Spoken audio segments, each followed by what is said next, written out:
Okay, it looks like we're recording and it's 3:30 today. It's not recording yet. Okay. It says it is on. One.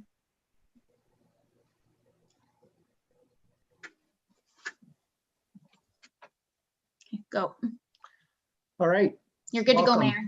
Yep, thanks, Candace. So today is December the 15th. It's 3:30. We've changed our meeting times for today only for now. Welcome council, welcome staff, welcome to the public who may be tuning in. Some of us are having technical difficulties with our internet at this time, so we may be frozen and looking as handsome as ever, so I've heard. But things are, we're still going to chug along here with our meeting. So I'll call the meeting to order at this time, and it's 3:31. And I'll ask for a moment of silent reflection, please.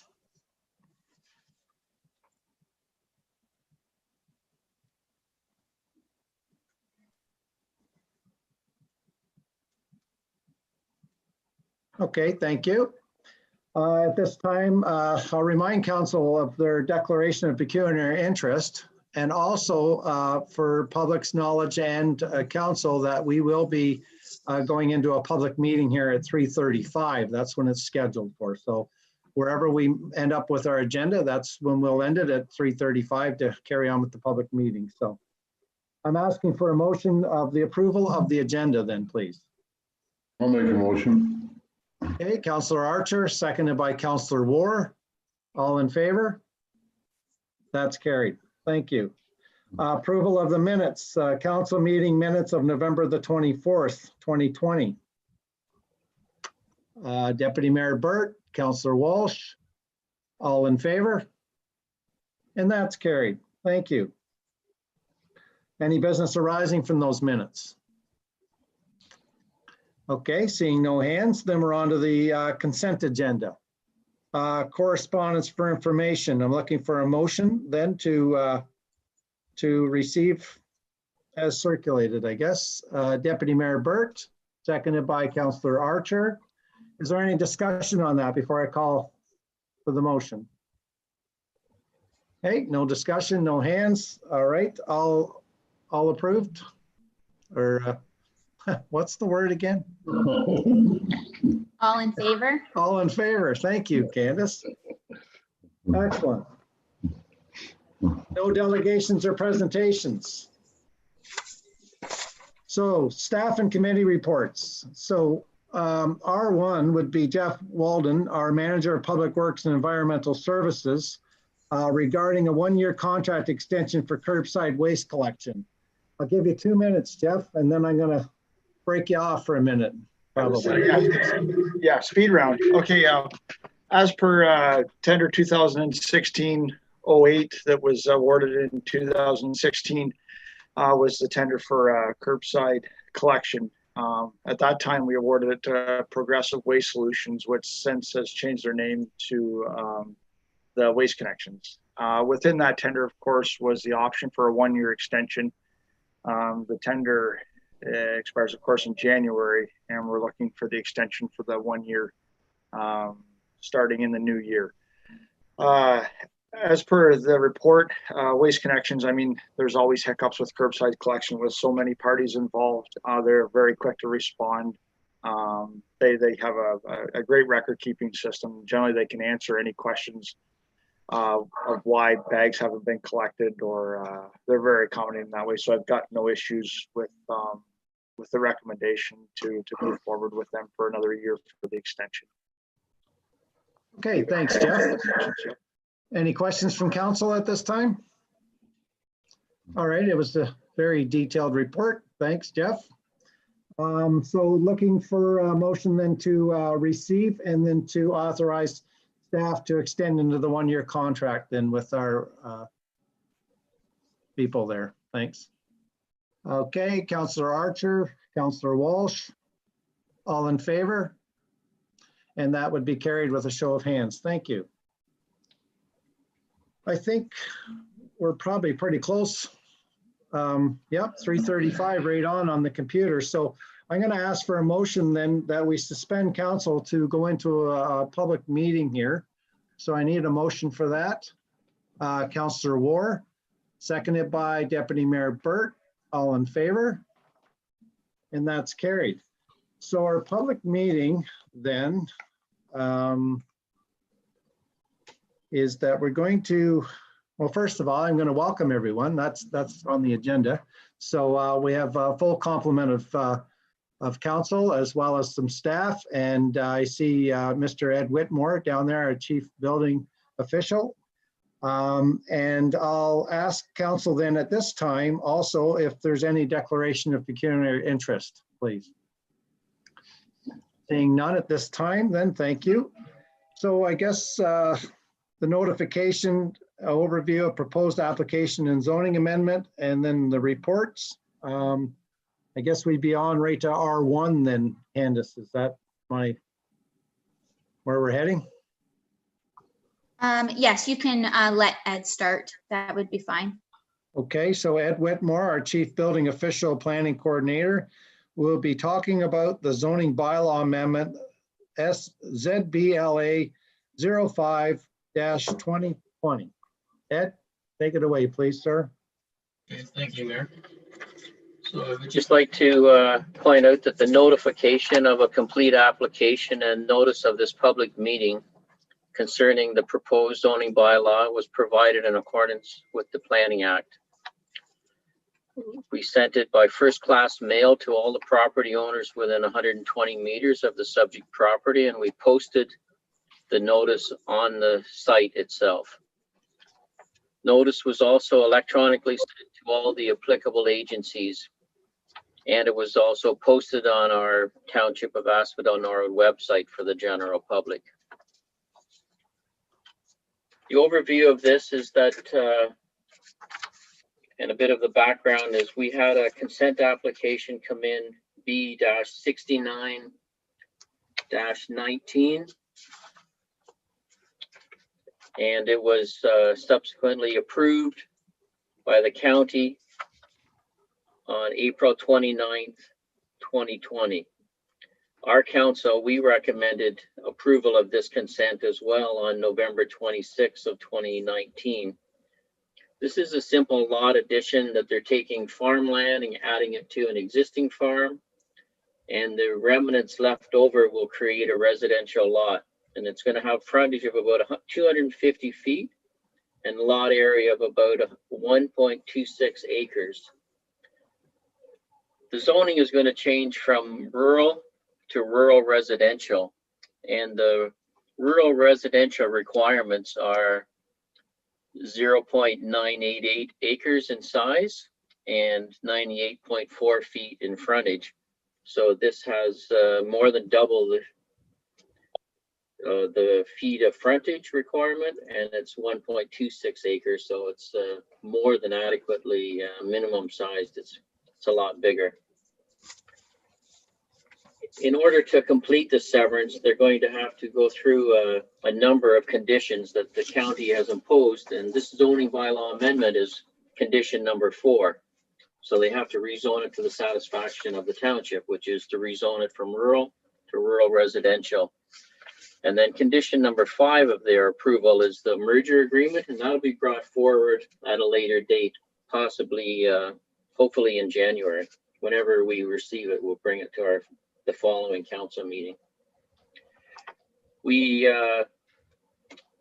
included in this council package the zoning bylaw amendment application, the notice of the complete application, and notice of the public meeting, and that was the amended notice to show that it was December 15th. We received correspondence from Enbridge Gas, Peterborough Distribution Inc., Peterborough Public Health Unit, and Etonaby Region Conservation Authority, and nobody had any negative comments and or objections.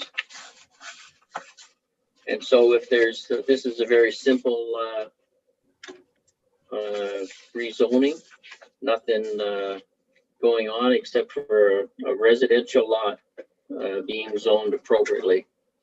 So if there's any questions. Council, any questions at this time? Pretty.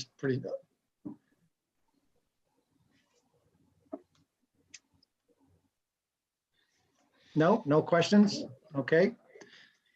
So the recommendation then, Candace, that we approve the zoning bylaw then? We're looking for a motion on that, or you want to? Yeah, Ed, just I just refresh have- my memory here. We have to ask 2 or 3 times if there's somebody in favor or somebody opposed, no? Yes, we do. But I also need to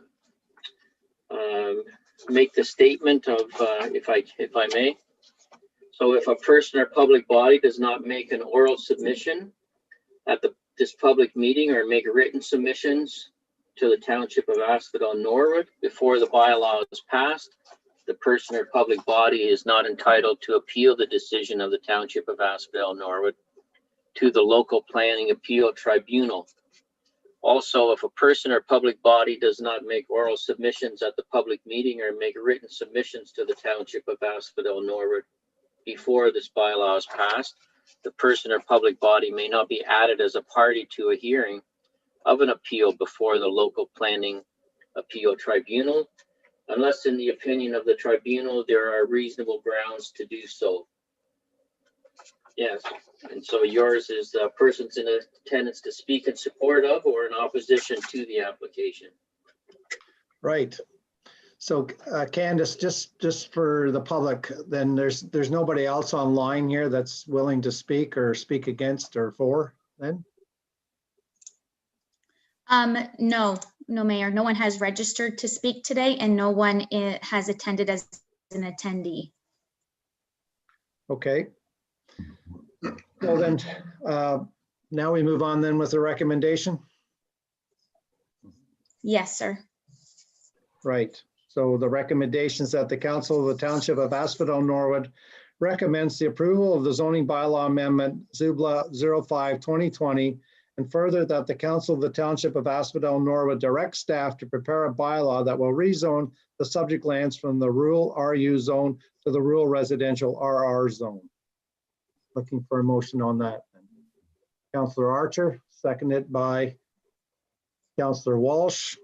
All in favor? And that would be carried. All right. Well, thanks, Ed, for that. You're welcome. That's just another sign of Asphodel-Norwood. We're open for business, but we're open for smart business. So we are a growing success. That's our tagline, and we're going to use it a lot. So thank you, Ed. You're welcome. Thank you.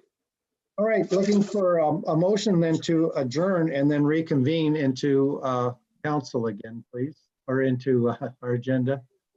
Councillor Walsh and Deputy Mayor Burt, all in favor? And that would be carried. Okay, back to our regular scheduled meeting then. So R2 then would be Candace, our CAO Clerk Treasurer, and this has to do with our draft 2021 municipal operating and capital budget presentation. Candace, this is your wheelhouse. Yes, Mayor, I'm just going to share my screen here. Let me know if you can see it. Yep. Yes, I think it looks good. Thanks. Yep, you can see it. Okay, Mhm. wonderful. Everything is a bit off on my end, so bear with me. And if I disappear from your screen at all, please, Mayor, get in touch with me. Welcome to the 2021 draft operating and capital budget. It's hard to believe that we are back here again so soon. Regardless of what 2020 has dealt us, the year seems to have gone by relatively quickly. Everything that council is seeing today, hopefully there wasn't any surprises, but please, if anyone has any questions that you want to stop me throughout the presentation, if you could just please raise your hand. And Mayor, if you could just, I won't be able to see the hand, so if you could just please vocalize that so I know to stop, that would be appreciated. No problem. Just to remind council, the budget process. Obviously, this is what we've lived almost up until this date. So September through November, we have seen all the draft departmental budgets that have come forward to council for their comment and concern, as well as they've been highlighted in the council highlights that have went out on the website as well as social media to garner any sort of public consultation. Today is the first reading of the draft budget. So today you're going to see operating and capital, as well as the Norwood water and sanitary budgets and Trentview Estates water budgets. And then we're slated for the public meeting and final adoption on January 12th, 2021. As far as budget pressures go for 2021, obviously, first and foremost is the uncertainty of the pandemic and the impact on the revenue streams and what we're going to see as the pandemic obviously is not over at this point in time, and it is going to carry over into 2021 with some uncertainty, specifically in the recreation / community center department. The 2021 proposed budget, it does fully fund all of our short-term financial plans, such as sidewalk plan, asphalt plan, surface treatment plan, etc., as well as it is addressing all of the equipment transfer to reserves that we have planned up till today. Reduction in the Ontario Municipal Partnership Fund, we are seeing a 3% reduction in 2021 from 2020. The market salary review, which has been ongoing by SHRP, and we will be seeing, I will be bringing forward to council the results of that, as it mandatory every 5 years to do this. Replacement of large capital assets, obviously the transfer station bridge and the town hall ramp. Those are some major capital assets and capital projects that we're undertaking. And there's also not going to be any phase-in assessment for 2021. So what that means is there's only going to be in-year assessment changes through MPAC. So in-year changes would represent the growth, the new houses that are coming online through MPAC, as well as any in-year trigger, such as if someone takes out a building department, if they're doing an addition, building a garage, those types of things. And they're considered to be in-year changes. The phase-in is the 4-year phase-in program that MPAC traditionally puts in place. The latest 4-year phase-in does end in 2020. So traditionally another 4-year phase-in would start in 2021, but the province has put that on hold due to the pandemic. So no phase-in assessment for 2021. What that means is, aside from any in-year changes that a resident may invoke on their property, their assessment should be the same for 2020 to 2021. Budget highlights, this is what we're seeing. We're seeing a 0.7% increase in the tax rate. That is less than 1%, which the average home in Asphodel-Norwood as of right now sits at $217,174. So that is the average assessment on a residential home, which equates to 72 cents a month for a tax rate increase. So fairly minimal across the board. You can see that that equates to $8.66 across the entire year. It's important to point out that this doesn't include any potential increases in the upper tier, the Peterborough County rate, the education rate, or the in-year MPAC assessment changes. This is probably my favorite slide. Where do your tax dollars go? Obviously, you can see that it's split into three pieces of a pie. All tax dollars comes into the lower tier township. So we collect for the upper tier, and we also collect for the provincial government for the education rate. And then each quarter we remit to those agencies. 58% is the township. So then 13% for education, and then 29% to the county. So only 58% of the tax bills remain in the township to fund township services. Weighted assessment. This is where I'm pointing out where we've seen some assessment changes during 2020 that's going to be in place for 2021. Overall, we're seeing a net increase in the weighted assessment of approximately 3%, where of course, most of it's being driven by the growth of the 3.29%. We're seeing a slight reduction in commercial, obviously an increase in new commercial.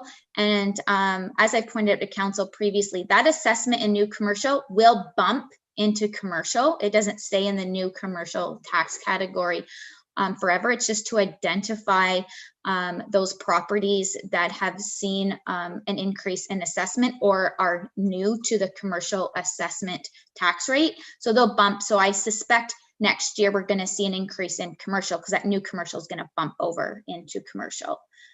Does anyone have any questions so far? You'll just have to speak out, council. I only see two of yous at this time. I see Councillor Archer and Deputy Mayor Burt. I can't see the other one. So any questions? Okay, hearing none and No. seeing none. Okay. So we'll Roger. carry on into the, Wait, Barry. Mary? Yeah, and I think Candace, I asked this, but maybe I can ask Deputy Mayor Burt and Mayor Roger, any update on county, what the potential tax rate could be at the county level? Or are we, I know you haven't fully approved, but. I can answer that. Just as far as dates go for county budget, we'll be getting the draft packages out to council in early January. There'll be a draft budget meeting on January 21st, a special public meeting on February 3rd, and hopefully February 17th is passed. Right now, there's still some, goings on, but it should come in under 2.5 right now. Hope lower perhaps. So that's where we're sitting at right now. Okay, thank you. Thanks, Lori. Okay, Candace. okay. So we'll get into the departmental breakdowns. So we see here the council and the library contribution department.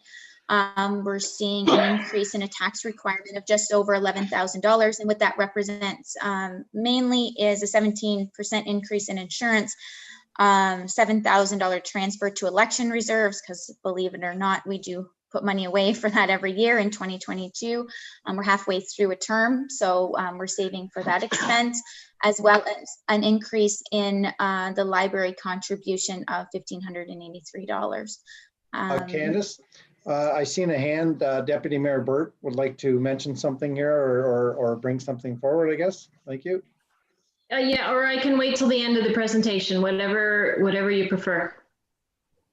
It doesn't matter. Oh, Okay. sorry. Yep. Okay, that's fine. Yeah, the 17% increase in insurance, we'll see that later in a report, and nothing we can do about that. We need insurance. No, I was just wondering, we had the library presentation last month at council as a delegation, and it is a minimal ask of 1.01 or 1.02%, which is less than the $1,600. I just felt at that time there were a number of things highlighted from council during the presentation. There's IT support, some staff changes, programs, that sort of thing. And I'm just wondering, many of the departments, certainly at the township level and definitely at the county level, are coming in at 0% and under.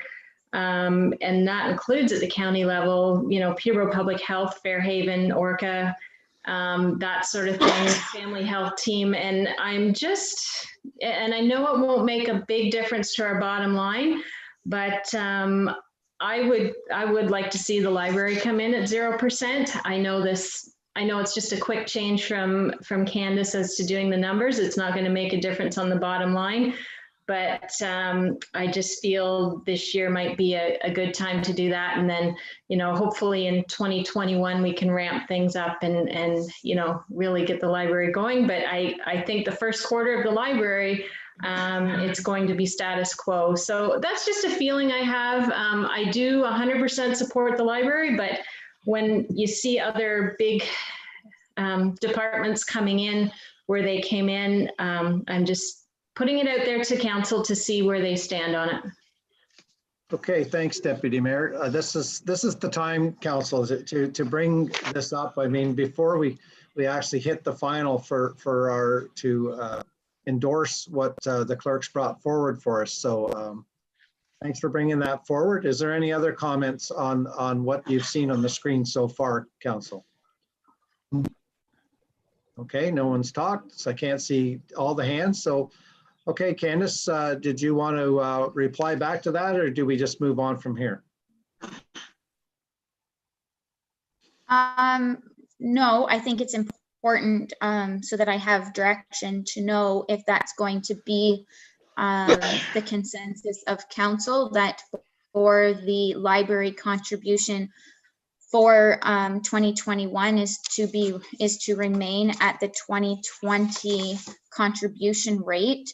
If that's the desire of council, I would prefer to have that direction per department as we go. So that way nothing is missed or forgotten at the end, and I can make the changes as we move along. Okay, so if there was no discussion, but I guess at this time, then what the clerk's asking for is a form of a motion then. Deputy Mayor Burt, you had your hand up? I would make that motion that it remains at 2020 levels. Is there a seconder from that? You may have to speak up.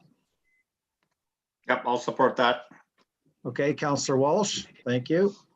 I can't see everyone, so we'll just ask for you to speak out then. I can see three, as I see Councillor Archer, Councillor Walsh, and Deputy Mayor Burt. So I'll have a raise of hands and. Well, Candace wants to say something. Mayor, Yes. can you yes. see me? No. If you can't see, if you can't see every member of council, we need to go to recorded vote.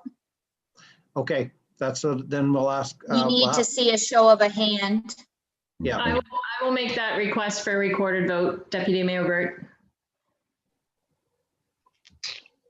Okay, I need to get my sheets, hold on.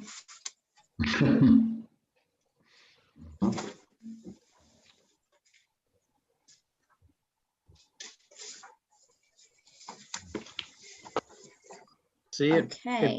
it pays to talk, eh?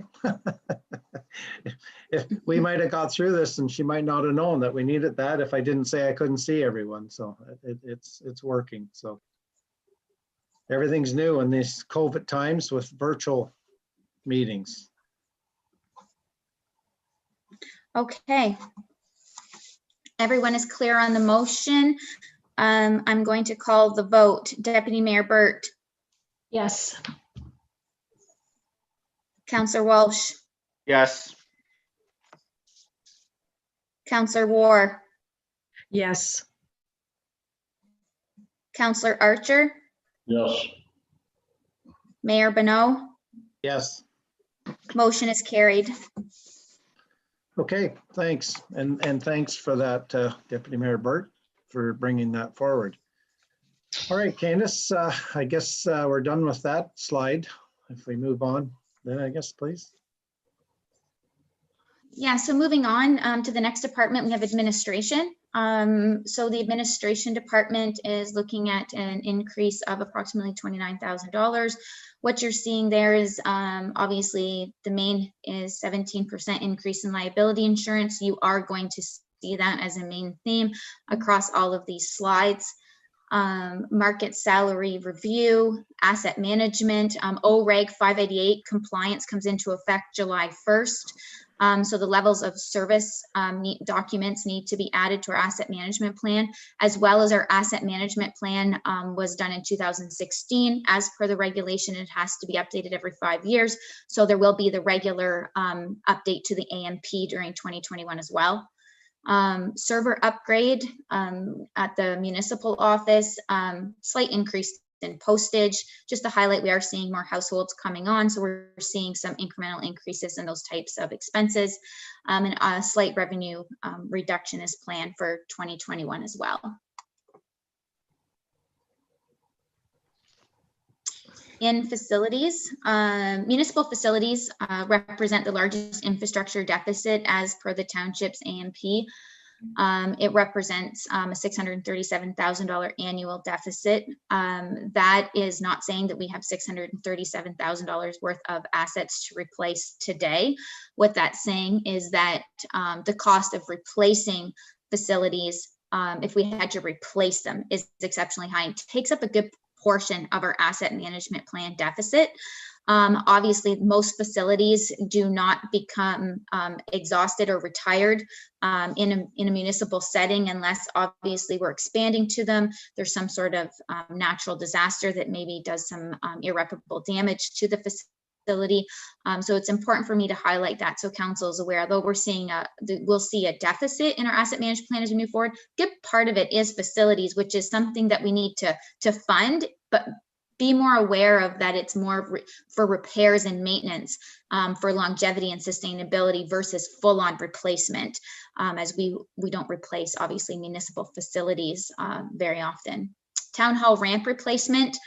Some of these projects are obviously being deferred and have been carried over from 2020, the ramp replacement and the flagpole replacement being one of them. The replacement of the downstairs furnace in the town hall is a brand new expense in 2021. That was not a transfer from 2020. Medical center, the generator is a transfer from 2020, as well as flooring in the washrooms. Just due to the pandemic, they were put on hold. The red funding for the outdoor courtyard project at Norwood Library, that's very exciting. So we will be seeing that start and be completed hopefully by Labor Day weekend of next year. And then of course the ICIP COVID-19 resilience infrastructure stream. The township was pre-approved for $100,000. I guess we're eligible for $100,000. Let me rephrase that. There's no such thing as pre-approval. $100,000 for a municipality of our size. So we've put it into budget as $100,000 in, $100,000 out, because it's fully funded by the provincial and federal government. That being said, the managers are currently quoting out that project, and once all of the quotes are in, we'll add a contingency to it, and as long as it's whatever is less than that 100,000, that's what we'll be actually applying for.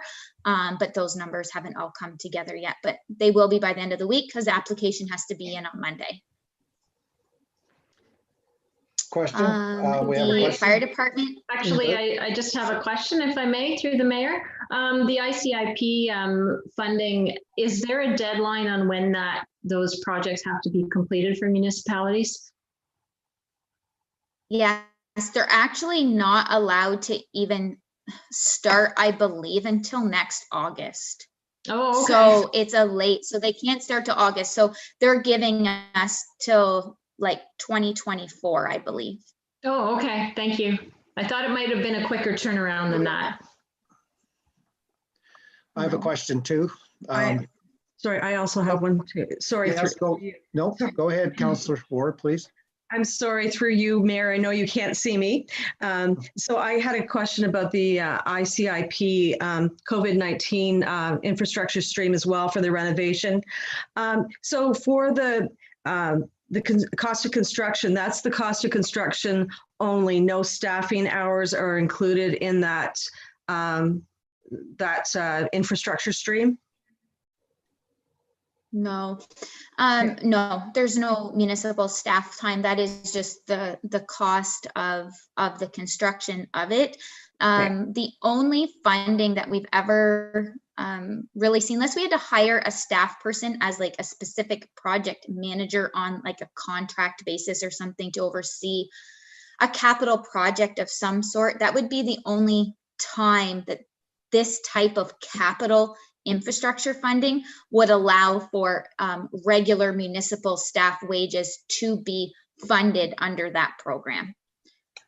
There's now non-capital funding streams sometimes allow for it if we can prove that a certain amount of a staff member's time is going to be dedicated to that, but not in this case at all because it's capital in nature. Thank you. Okay, my question, talking about the red funding for the library, is that the tree out front, is that part of the funding too, or was that an extra for the township? The tree was included in the funding, but the tree is going to be removed next Wednesday. I had it on my CAO list, but you drug it out of me early. But we are going to be removing the tree next Wednesday. So it is going to be funded by the township out of our tree removal general ledger expense. So come the spring, it's down and done and we can get moving right away. Thank you. And my second question is, you talked about generators. So the generator for the medical building, that's on the side of the medical building then that we would need that for, not the ambulance side, I take it, right? Yeah, the ambulance side is funded through Peterborough County. Right. And they have their own generator. Just a thought of going for another year from now, like we're just about have everything done with generators now, I believe that we may need, but I was thinking of Belmont Street down the road, if ever we thought there might have to be one there just in case power was out for a week or so, that might be a problem there. So I just wanted your thoughts on that one while we have a chance to chat. So if you remember, a portable generator was budgeted for the efficiency funding that was received from the province. A portable generator is the next generator to be purchased, and it was purchased for emergency situations for certain areas such as Belmont Street. So you might have been talking to Kyle, but that has been slated for efficiency funding. No, so we just need to fund.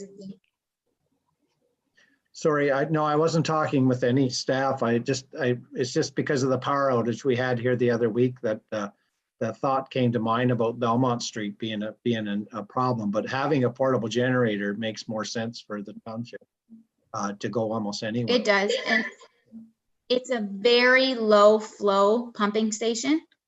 Obviously, because it just takes the properties to the east of Belmont Street along Highway 7 there. So there isn't a lot that feed into it, but now that the NW is there and we start to see potentially some more development to the east, it has been highlighted as something that we need to address, but obviously it's not necessarily efficient to put a standing generator there on a permanent basis, but a portable one would be able to address various needs throughout the township through various times of the year as the need arises.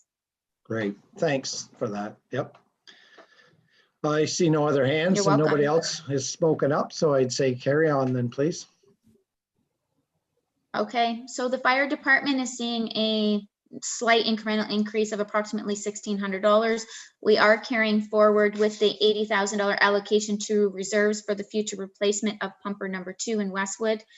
10% increase in dispatch contract costs, which came forward to council last year when we entered into that contract. So that's not a surprise. 17% increase in liability insurance. This is the final year of the unfunded capital that was inherited for previous fire vehicles of $3,187. So once we fund that in 2021, that vehicle will be fully funded and it will come off of the financial statements. Purchase of 4 sets of bunker gear and some air bottle replacements. Any questions? No. Police and Conservation Authority, again, not a big story to tell here. We entered into the new 4-year agreement with the OPP for policing services, and there was no increase to the cost proposed. So we're seeing an approximate increase for the Conservation Authority as well as OPP of approximately $550. Question. Yes. When you talk about police and their monies that they're needing, is it unheard of? Like, we've expanded quite a bit in our township, not having an increase, but we still have the expansion going on. I mean, I'd have to say that the township must be behaving themselves quite well for the increase not to be there in the OPP. Is that a fair assumption? Well, the calls for billing, it's a formula, Mayor. So the formula is quite extensive, but it is basically a per household count. And you're correct. Our per household count has lowered, even though our number of households has increased. So the rate per household has went down, but the number of households went up. So it just has created almost a net even scenario. I don't foresee probably that staying the same as we continue to grow, that the trajectory will change, and we will start seeing incremental increases based on the increased number of households and the increased responsibility on the OPP for the potential of increased call volume. Yeah, thank you. There's always a cost to expansion, no matter how you look at it, but so far we're holding our own. So thank you for that. Okay, bylaw on animal control. So you'll notice, council, this year, what I've done is I've split building, bylaw, and animal control departments. Traditionally, you've seen building, bylaw, and animal control together. As we know, building is self-funded. It is not, that department is not funded through the tax base. It's funded through its own generated revenues. So I thought if they were separated, that would be a clearer tale to tell. So bylaw and animal control is seeing a reduction of approximately $3,200. Most of that is just a shift in staff wages, as there's been an increase in allocation of wages to the building department, just as an allocation of time based on demand.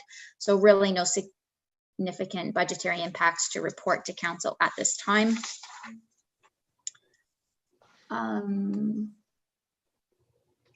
Oh, that's nice. Okay. I got fancy there for a minute. Don't even know how that happened. The building department, obviously we just touched on that. It is a net zero impact to the tax base. So it is self-funded. Obviously this department, it does address all of the staff wages and any sort of expenses that are incurred for the building department, such as mileage, phones, computer expenses for staff, everything that's generated, every single expense that's generated from the building department is self-funded and does not hit the tax base. And it is completely self-funded at this time with a healthy reserve that'll fund it into the future. Saving up for those rainy days. Yeah, so these are the years when you have building, that you build that reserve and that it funds the building department when there's years where there's no growth, so that it doesn't hit the tax base. Because as soon as you have a building department that doesn't self-fund through the revenues, then it hits the tax base and the tax rate goes up. So. Yeah. Thanks for expanding on that one. You're welcome. So transportation department, obviously it is the biggest department in the township. We're seeing an increase of approximately $12,000. As I stated earlier in the presentation, we are going to continue to fund all of our short-term financial plans, which this department does house the majority of those. The surface treatment plan, you're going to see the start of the 2-year approach to surface treatment, and when you see the preparation of the third line for surfacing in 2022, as well as you'll see a single lift on the boundary roads with our 2 neighbors, Dummer and Otonabee South Monaghan. We have been in talks and negotiations with them to ensure that they've also budgeted their portion for the 2021 tax year. Those conversations have been positive to date. You will see the sidewalks that are being funded. These are fully transferred from 2020. Asphalt plan transfer from 2020. The guardrails you'll see going on the Sand Road Bridge, long overdue, as well as the transfers to reserves. And the biggest story, obviously, in 2021 will be the Centerline Road construction project. So we are completely on schedule with the design and tender preparation for that project, for tender release, I would suspect in late February.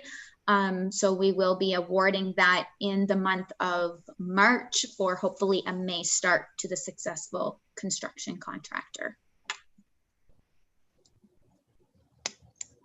You're muted, Mayor. Thanks, Mike. I have a comment. I just wanted to bring it to attention that this is all like, so this is all public knowledge and it's out on our minutes here, or it would be in our minutes, it's in our agenda. But if something were to come up that was a catastrophe, these that are written down now could possibly change if we needed to. Is that correct? Like catastrophe, do you mean like a natural disaster? We're in a catastrophe, we're in a pandemic. So I don't know. I guess the budget is prepared with the circumstances that our plans are going to move forward. Obviously, budgets are estimates and anything can be adjusted if required to ensure that the fiscal responsibility to the township is obviously the main priority. So to ensure that come year end, we're still we're in the black, basically. We're in a fiscally, responsible position. So if we need to alter capital plans, operating is very difficult to alter unless you change the level of service, reduce programming, or basically close a facility. That being said, capital is where we would pull from. So if there is an unknown catastrophe of some sort, then I would assume I would be adjusting capital projects to ensure that come year end, we were still balanced. Yep, thanks for that. You're welcome. Through you, Mayor. Yes, go ahead, Okay. Councilor Walsh. Candace, just a quick Okay. question on the Center Line Road reconstruction, the ISIP funding. Have we had any response from our MP, Monsef, on when we could see the check in the mail? The mayor and I met with MP Lawrence at 2:00 this afternoon to discuss that. And I can report that a joint letter is being drafted and submitted to MP Monsef that is going to be penned and signed by MP Lawrence and the mayor. And that is going to be delivered to her tomorrow, if not tomorrow, Thursday. And then we'll see where the conversation takes us from there. And we'll report back to council in January. I suspect she'll respond to the correspondence. Yeah, awesome. Thank you. You're welcome. Deputy Mayor Burt, I seen your hand. That was actually my question as well, so no need to ask twice. Thank you. Thank you. Is anyone else? If you need to, speak out. Okay, hearing none and seeing no hands, we're on to environmental then, please. So the environmental servicing department is probably the department that is seeing the largest increase, and that is due to the replacement of the transfer station bridge. We are proposing that we are not pulling out of reserves to fully fund this project, as the environmental services reserve majority of it is earmarked obviously for the landfill closure plan, and don't want to pull too much from that if it isn't necessary. There's some reallocation of public works labor. What was happening is we had public works staff spending a full day every week at the transfer station, but the public works budget was eating it. So no real increase to the budget as a whole, just a realignment and reallocating so that the department that is actually incurring the labor expense is being recognized in the correct department. It's more of a tracking system internally for us as staff. Organics approval in the township's ECA. So we're going to start that conversation with the consultant to start working towards some sort of organic organic solution to the problem. Hopefully it is a problem. So we'll see how that conversation unfolds throughout 2021. And we are still putting $10,000 into the landfill closure reserve. Thank you. Any questions on this, council? Speak up if you do. Nothing? Recreation then, please, Candace. On to recreation. This budget was probably the most difficult and challenging to prepare based on just the level of unknowns. That being said, a conservative approach was taken to the preparation of the budget. The propane resurfacer, which everyone calls the Zamboni, but we're replacing it with an Olympia, not a Zamboni, but the Zamboni is being replaced. It was ordered. It has still not come in. The ordering and the receipt of that piece of equipment was delayed because of the pandemic. So we do foresee, we're hoping to see it during the 2020-2021 winter season. If not, we'll have it to gear up for the 2021-22 season. $25,000 allocation for future ice plant costs. That has been a standard allocation we've made for the last few years as we start to prepare for some major components of the ice plant as it's aging. The community program coordinator, as we know, is starting on January 4th, as well as some recreational programming support to support that position to see what we're going to see in 2021. We're going to be using efficiency funding to replace the dehumidifier for approximately $42,000. So it is provincially funded, so no impact to the tax base of that. And then, of course, keep singing the same song, 17% increase in liability insurance. I'll take any questions if there are any.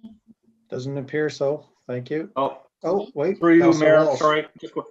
Candace, can you just remind me, so as we get our new ice resurfacer, which is going to be in Olympia, what are we doing with the old one? Is it trade-in or are we selling it as obsolete equipment? No, it was a trade-in It to the was a purchase. trade-in? It was Okay. part of the tender as a trade-in. Yeah, Okay, thank you. you're welcome. Any other questions, council? Hearing none. Parks. Okay, so the Parks Department is seeing a slight increase in the tax requirement of approximately $6,700. Our parks plan is going to be funded. Our 5-year parks plan is fully funded. You can see the list there. I won't read it out to you of all of the upgrades and replacements that are going to happen in each park. We take a lot of pride in our parks, and we like to ensure that each year the upkeep and as well as some new and exciting additions are added to each park each year. So that trend is going to continue. What you're also going to see is the Parkland Reserve, as previously explained to council. That is from Parkland, cash in lieu of Parkland for developments that come forward where we do not require an allocation of land to develop a new park. We do take cash in lieu. That cash in lieu gets put into a Parkland Reserve fund, and that fund then develops park-related initiatives moving forward. We are going to be transferring some of that fund into revenue in order to fund a new playground kit that's going to be chosen by the public in the community center park. You're going to see that released shortly after, and I'm going to be optimistic here that the budget is approved on the 12th of January, and then you will see that survey and public input being sought relatively quickly to ensure that we're able, with the delays with the pandemic, to ensure that we have it and so we can get it in play in the 2021 playground season. Very good. Thanks. That's good. Planning and Economic Development is seeing a tax requirement increase of approximately $15,000. The majority of this is an increase in $10,000 in legal expenses due to an ongoing LPAC case for the proposed Wellington Street development. There will be an update to the development charges bylaw, obviously to capture the regulation changes. Council, we've discussed that in the past, as well as the entrance sign replacement program will be moving forward as well. Any questions on this one, council? Seeing no hands and hearing nothing, we're moving on. Okay, so then you can see a department comparison. What this slide shows council is per department. It's broken down to show you what percentage of the tax in the proposed budget goes to each of these to fund each department. So you can see obviously transportation at 33% and policing at 17%. So those two departments combined, so roads and policing is 50% of our budget. So if you're ever in a position where you need to maybe discuss budget or be speaking with a resident, I really feel that that's an important thing to highlight. Roads and policing, 50%.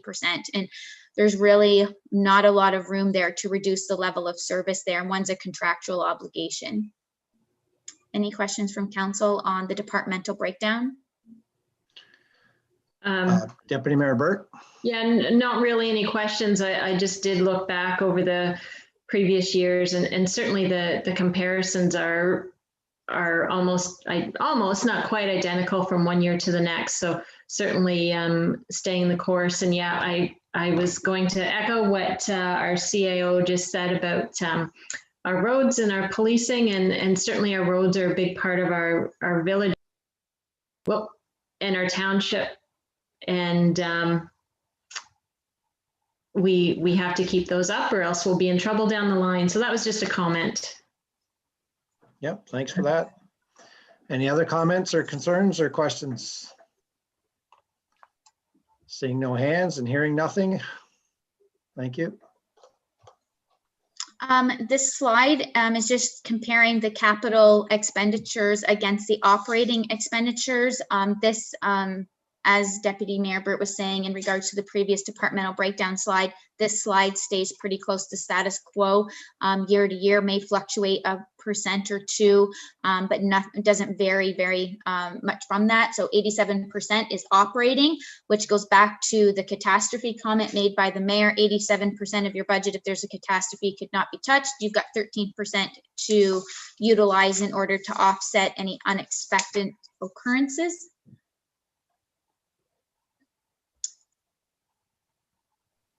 And then here's our reserve balances. So what we're seeing in reserves, I don't know, that doesn't look quite right to me, but okay.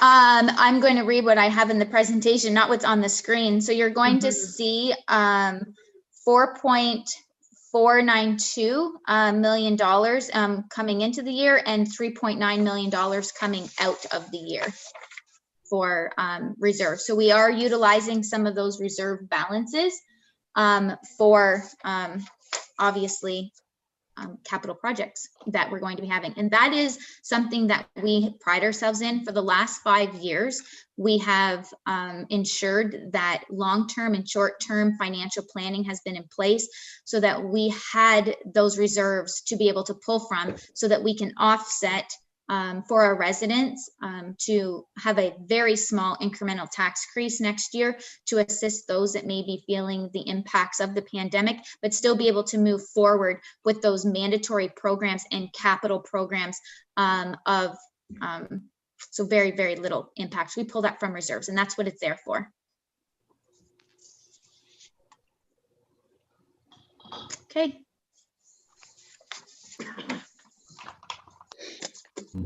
Our screen will come back on here in a minute, I imagine. My screen? There it is. No.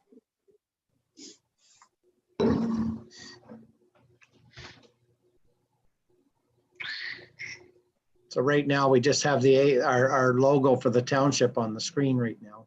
That it's done. I'm just waiting for questions. That's the end of my report, Mayor. That's why. Okay, thank you. You're welcome. Council, any questions? Deputy Mayor Burt? Yeah, just not so much questions. I think they've been asked throughout the presentation. Certainly, we've seen all of these reports since, well, I guess September, October, and November, and discussed these, I believe, fairly fully over the past months. And I think this is a pretty fair budget to our ratepayers, and kudos to staff for keeping the numbers where they are in such a trying year, and hopefully moving forward things move ahead. So that was just more of a comment. So but no more questions regarding the budget from me at this time. Thank you. Councillor Walsh, you had something? Again, very similar through you, Mayor, to Deputy Mayor Burt. Basically, just a comment. Overall, very pleased that we're basically very close to a balanced budget. We're looking at a 0.7% tax increase internally. That certainly does exclude the county and the education pieces, which, as we went through today, is 42% of our collection of taxes. But I like the standpoint that, Candace, you and your team have led each of the departments to take a very conservative approach in 2021. Realistically, we're going to deal with the impact of COVID for probably a good chunk of the year. If things speed up and we're dealing with it less of the year, all the better, because we've taken a conservative approach. So we'd be even in a more positive position than what we are. So no, kudos to you and your team. Well done. Yep. Thank you. Any other comments from council? Councillor Ward, please. Through you, Mayor. Yes, echoing what both Deputy Mayor Burt and Councillor Walsh have said. I really like the slide presentation and the slide deck that you present, Candace. And my thoughts would be that some of those slides would be great to show the public. I think they're like, I know that we have the YouTube and this online presentation, but even if some of those, the pie or, some of those slides that are simplified and see where the budget could be to engage our public and for transparency in the budget process as well, the draft budget process. Good comment. I agree. Yep, and we will do that. Once adoption of the final budget occurs, we will ensure that there is a social media and website presence of some sort out there to educate the residents. Thank you. Yeah, my only comment, I guess, is well, I have a few. I want to also thank staff for holding the line as best they could. Everybody wants a shiny penny, but sometimes a rusty nickel works just as well. My other thought there, along with Councillor War, was the one slideshow that shows that that our taxes are at such and such, but we're also impacted by the school board. We're impacted by impact alone in county too. I think that would be a great slide to have out there, or a great picture, just to let the residents know that we're doing the best that we can, and but our hands are tied when other organizations are trying to pull money from their pocketbooks. So I think a good job overall. Thank you very much. If there's no other comments, then I'll look for a motion then to receive and authorize the clerk to set up a public meeting to adopt the 2021 municipal operating and capital budget. And the set date would be for January the 12th, 2021. Looking for that motion. Councillor Archer, seconded by Deputy Mayor Burt. All in favor? And that's carried unanimous with hands. Okay, thank you. That was very good. R3 then, Candace, our CAO Clerk Treasurer, regarding the draft 2021 Norwood Water, Norwood Sewer, and Trentview Estates Water Budget presentations, please.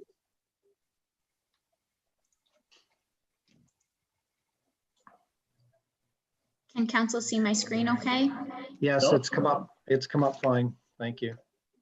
Okay, so we're going, the next draft budget I'm going to present is the Norwood Water and Norwood Sewer rates.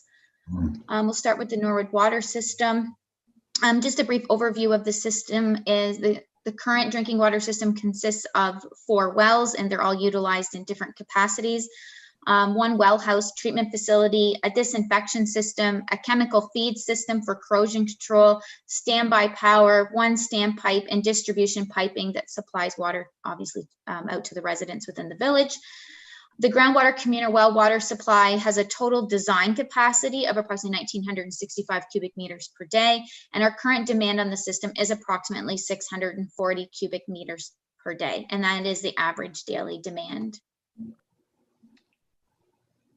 Users have been billed based on the billing model of 75% fixed and 25% variable. This continues to be proposed for 2021, and it has been this way since 2014. There are currently approximately 900 water meters installed in the village, which is approximately an increase of 60 water meters that was used to set the rates for the 2020 budgets. And a 0% reduction in consumption is being used to determine the 2021 budget, which I will give a brief explanation as to what this sentence means, because I do foresee this sentence being removed because it's not really relevant anymore. Back in 2014, when we started with water meters, and we changed the billing back from a fixed rate where people were being billed based on their consumption, what the township saw was a drastic reduction actually in consumption, as people were starting to be aware and conscious of their water consumption and what that meant to them. So when it came to budget time, we had to then budget a reduction in 2014, 15, into 16, because people were still adjusting to consumption-based billing. That has since plateaued. It does take a certain amount of water to run a household, and I think people have adjusted to water meters and consumption-based billing. So really that 0% reduction in consumption doesn't represent growth. That's not what that is talking about, because obviously we are seeing an increase in consumption, but we're not seeing a decrease due to usage based on the water meter installation program. Unfunded capital, we've heard this story before. It does continue in the 2021 budget, as we're going to see it for many, many years to come. $50,002.81 was that annual allocation to fund this unfunded capital. I can't believe we're coming on to the 5th year of it, which is fantastic, because it was adopted by council when I presented it on January 12th of 2016. The balance after the 2021 contribution is basically sitting flat at $1 million. No, we're funding, sorry, $700,000. We don't want to go backwards. $700,000. So we're getting there every year, $50,000 less for that unfunded capital. And obviously we are not adding to any unfunded projects. This is what the unfunded projects were all the way back to 2007. I can tell you that obviously we have funded approximately $300,000. So the 2007 project has been removed from the financial statements. The King Street water work in 2009 has been removed from the financial statements, and we're working towards the water meters and upgrades, which is obviously the project that kickstarted the change in the billing in 2014 of 166. We're working towards that to have it removed from the financial statements as a liability. Just a comment on that. When we talk budget, I'd never really want to see that the next screen that you have on there about what we're paying for $50,000 a year to actually leave this. I'd want to see it from now on, because it's important for people to know that we're trying to be fiscally responsible for what we do in today's world, and that there's monies that were owed that need to be paid back, and this is how we're doing it. So it's very important, and it was a smart step for council of the day to take this on, and it was even smarter that our treasurer at the time brought this forward for us. So it's going well, and that was just a comment. Thanks. Well, you're welcome, Mayor. And I can tell you that this slide will remain in the presentation as an explanation as long as the $50,000 is part of the budget. It needs to be explained. That's a big ticket item. It is. Thank you. The 2021 budget for Norwood Water. Here is a breakdown of the revenue, operating expenditures, and capital. You can see again, it is a net zero. This system does not impact the tax base. It is self-funded from the users of the system. And again, in 2021, that is being proposed. So no impact to the tax base. Is there any questions in regards to the revenue capital? I'm not going to read out all of the numbers to you. Just carry on. Areas of significant impact to the draft water budget this year: water meter warranty replacement program. So we're continuing to capitalize on that. 2021 is the final year of the warranty for those meters. The new meters have a 20-year warranty instead of a 10. $20,000 transfer to reserves. Time to replace the master meter software and laptop. And what that is the software and the equipment that sits in the staff member's vehicle when they drive around reading the meters remotely. It's like radio digital read. It's in time for an upgrade. We're on a bit of borrowed time, and we don't want to be in a position where we can't read the meters. Well inspection and maintenance, obviously the unfunded capital. Water main replacement for Victoria Street and the easement. So the offsite sanitary replacement project, where you're going to see 600 meters of offsite sanitary work completed to increase capacity and to deal with condition of sanitary main. While we have Victoria Street ripped up for that project, we're going to replace the water main while we're in there, just so that it's done. And we're also going to do the same across the easement as well. We're also going to ensure that the stubs are put in. There's a water main that goes behind the Royal Bank, the drugstore, comes across that parking lot and then veers out and goes towards Victoria Street. So that stub is going to be put in to get us out of the street. So when we replace that project, we won't be entering into the road allowance to do any sort for that project as well. And obviously an increase in users is a significant impact to the budget. Here's the dollar amounts to back all of those significant impacts. This is capital broken down. We're seeing approximately $250,000 in capital projects. capital equipment, the unfunded, the transfer to reserves. The $21,000 to transfer to reserves is the hookup fees. So all of the hookup fees that the township collects automatically gets transferred into a reserve for the system. It does not offset that year's budget of expenses. So all of the other revenue lines that you see coming in, whether it's user fees, interest, all of those types, they immediately offset the in-year expenses, whether that's capital or operating in nature. The hookup fees do not. It's an automatic straight transfer into reserves for future capital replacement because it is it's basically the development charge for the systems. I have a question on that. The transfer to reserves hookup fees, is that, it says 2,100. Is that supposed to be that, or is it 2,100? It's supposed to be 21,000. Yeah, so there's 1 0 missing on that then, right? So.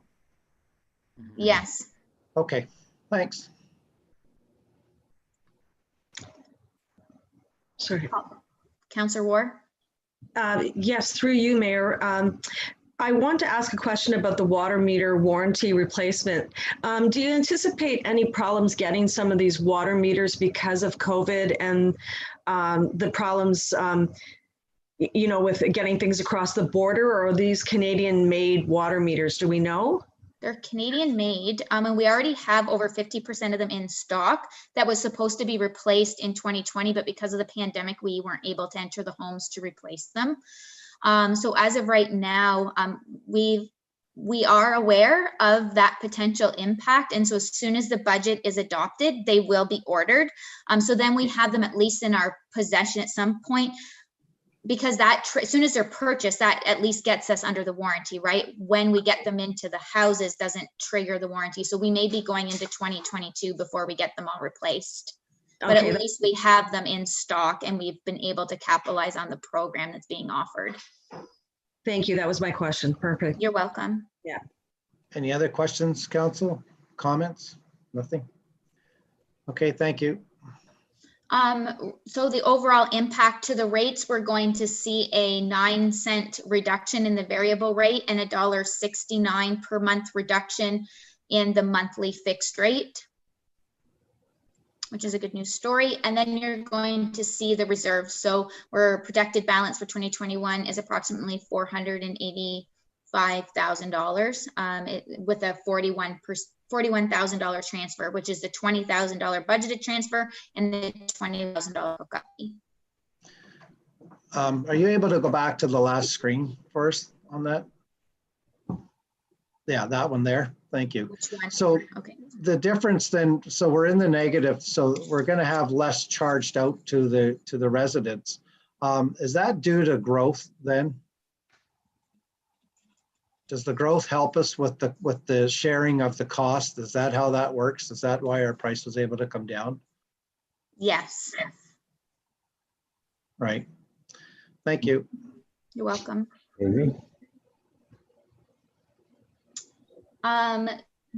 So on each budget year, we take a look at the amount of consumption that the average households have.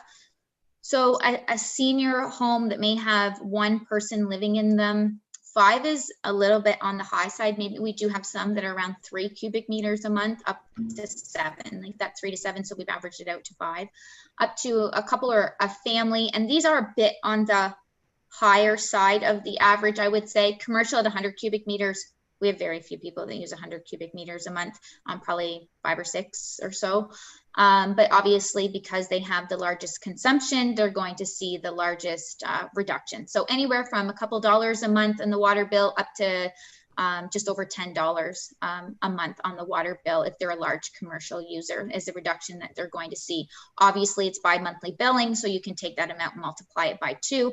And then if they're on sanitary, they'll be able to see that reduction multiplied by 2 and added together, which you'll see in an upcoming slide. Does anyone have any questions, further questions in regards to Norwood Water? I see Councillor Walsh's hand. Just a quick question, Candace, for you, Roger, if I can. So with obviously with the impact of COVID, more people being at home, are we seeing home consumption going up a little bit? And commercial, I look at places like the schools where we may not have all the students there, coming down a little bit? Yes, on both, but very minimally. Okay. Deputy Mayor Burt, you had your hand up? I did, through you. Yeah, I think this is again, it's a good news look at the water, and I think realizing we'll take these reductions when we can, but realizing there's a lot of infrastructure to maintain going forward. So it may not look like this in future years, but we'll take it while it's here. Good comment. Anyone else? I can't see you. Councillor Ward? Councillor War. Yeah, thank you. Through you, Roger. I was just wondering, have there been many people that have been struggling with payments? I mean, this is a good news story where there will be a reduction in some bills. But in the last few months, has COVID impacted with people being unemployed, any of the payment schemes for the water and sewer, or no? Yes, to say there has been no impact to the residents anywhere, I think would be incorrect. There isn't a trend or a large portion that is of residents that have been unable to pay, or at least put a payment plan in place that is satisfactory to both parties to ensure that, you know, they're trying to stay current and something is getting paid back to the township. So those payment plans are put in place on a regular basis. But there's nothing to report to council of any trends of concerns. They're one-offs. So Okay. the pandemic has caused for certain people, definitely, but not enough to the system as a whole that we're seeing a huge impact. Thank you. You're welcome. I don't see any more hands. I guess we'll move on. Sewer systems. Norwood sewer system is comprised of approximately 860 users. Again, it is the exact same billing model as water, with the 75% fixed and 25% variable, as well as, of course, that 0% reduction in consumption. It's the exact same explanation that I gave in the Norwood water presentation. Does affect the sanitary as well. Again, it's the same story. It is self-funded. The users pay for this system. There is no impact to the tax base at all. It is zero net cost across the board. It's funded. The revenues fund the capital and operating expenditures for the systems. Areas of significant impact, you can see the tank cleaning, inspection, and repairs. That occurs, the last time that happened was in 2008. It should happen approximately every 10 years. We're interested to see what the results of that inspection is and what kind of financial impact it's going to have over the next couple of years. Electrical repairs at Victoria Street, the Lions Park pumping station. There's some upgrades that need to be done there. Just regular maintenance and upgrades. Replacement of the Allen pipe insulation and supports. Again, just replacement of equipment and infrastructure to keep the system in good working order. Belmont Street pumping station upgrades is going to be funded through efficiency. Again, Maple Street pumping station is being done currently. It's been being worked on for the intermittently over the last couple of months. It is going to basically the same type of upgrade is happening at Belmont to ensure that those sanitary pumping stations are up to date and current, and the infrastructure is in good condition. Replacement of sanitary main from County Road 40 to Marianne Lane. So again, this is very similar to Victoria Street. Albine Street is being ripped up. It does not make sense to have the street completely ripped up without replacing the other piece of infrastructure that's in the ground so that all of the infrastructure is the same age. With the goal that they would have to be replaced at the same time moving forward 50 years from now, hopefully. Again, the replacement of the 600 meters of sanitary main, increase in users. We need to purchase a redundancy pump for the Lions Park pumping station. And we're also putting a variable frequency drive, a VFD, in Lions Park as well. You can see the capital broken down here, very similar to the Norwood water system, approximately $177,000 in capital expenditures. We're transferring to reserves. We have the debenture for the build of the wastewater treatment plant, capital equipment, capital projects, and reserves. So what you're seeing there is the Eastern Ontario Development Fund, assuming that we are successful, because I'm optimistic, And I am working with the province. I had a meeting with them at 9 o'clock this morning, and it's rolling right along.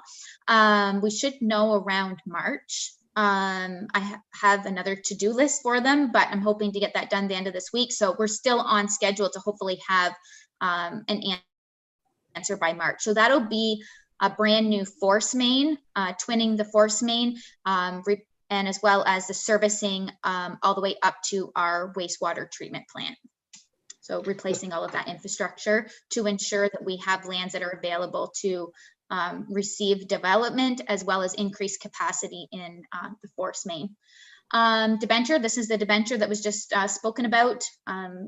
Matures in 2045, so it's going to be sticking around for a while.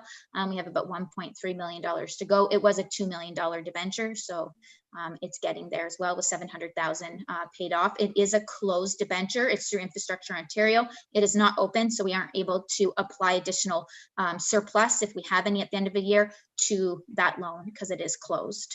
And the reason Infrastructure Ontario does that for municipalities, it means that the biannual payment, so that $28,571 in May and December of each year, never changes throughout the course of the loan. It doesn't matter. So our budget is never impacted based on interest rate. Just a comment. What the couple previous screens back, when you talked about talking with the province about funding or a grant you were looking for, was that part of the meeting that we had with that one minister that council asked us to look into? We had a meeting at AMO with the Eastern Ontario, with Minister Vic Fedeli for the Eastern Ontario Development Fund, and that is what that project is for. Yes. Yeah, that's right. Yeah, and that was well worth of that delegation that we had there. Was very well received, and David Pacini, our MPP, was on board with us on that same call. So it was a great meeting. So thanks, Candace, for the reminder on that. You're welcome. The reserves, the projected reserve balances, we're sitting at approximately $300,000 at the end of 2021. So when you look at both of the systems combined, water and sanitary, at the end of 2021, we'll be looking at approximately $800,000 sitting in reserves for both systems. So again, that puts us in a viable position. Obviously, majority of that is earmarked for infrastructure. Yeah. I'm good. For infrastructure, that needs to be replaced for the short term and the long term. The rates for Norwood Sewer, we can see the variable rate is being reduced by 2 cents. We can see the fixed monthly rate is being reduced by 64 cents per month. So again, that monthly, we're bi-monthly billing, so that 64 cents will be multiplied by 2. So again, here is the average from the 5 cubic meters a month up to 100 cubic meters a month, and the savings that are going to be realized from 74 cents per month all the way up to $2.64 a month based on the consumption. And again, majority of our residents are on both systems. So this is both impacts for both systems combined of what they'll see on a bill. So a commercial entity, again, supporting those businesses, regardless if they use 100, even if they used 50 or 75 cubic meters a month. This is 13. So that's, every bill that's $26 less that they're going to have to pay, all the way down to, approximately $5 and 60 cents, 70 cents for the senior to assist them as well. I'll take any questions. Council, any questions? I see Councillor Walsh's hand, please. Yeah, it's just to clarify. So if I look at, say, a senior, the $2.88, you just mentioned that's bi-monthly or monthly? So that would, the $2.88 impact on both systems is every month. So bi-monthly would be like $5.70 on the bill. Okay. Because we bill them every 2 months. Okay. Councillor Rohr, nice to see you back on my screen. Nice to see you as well. Through you, Mayor, I was wondering how many households, just an estimate, are not on both systems that don't use both the sewer and the water system? I'm gonna say 20. Okay. Approximately about 20 houses. And would that mostly be water and not the sewer, or the opposite way around? No, water and not sewer. Okay, thank you. You're welcome. Any other questions from council on this at all? Any comments, concerns? All right. Well, good job, Candace. Thanks for bringing that forward for us. That's just going to be good for the public to be able to read that, I can tell you. It's a good news story. Okay, Trent View Estates water system we're on to next, please. So the Trent View Estates water system consists of approximately 86 properties, 72 homes, and 14 vacant lots, which is great. We see that number come in. We're going to see another home come online on the system in 2021. So it's nice to see some of those vacant lots being built out down there. One booster pumping station with a capacity of 1,658 cubic meters a day. We do have standby power down there. That was a good news story a couple of budgets ago. Current daily demand, we're sitting at about 24 cubic meters a day. So not really even using a fraction of what they're capable of down there. And the water for the system is purchased from the municipality of Trent Hills, which is really important to remember when you're looking at the rate structure. Most of those rates are transferred over from Trent Hills. The proposed budget for Trent View Estates, again, is net zero. It funds itself. There is zero impact onto the tax base for this system. It is self-funded.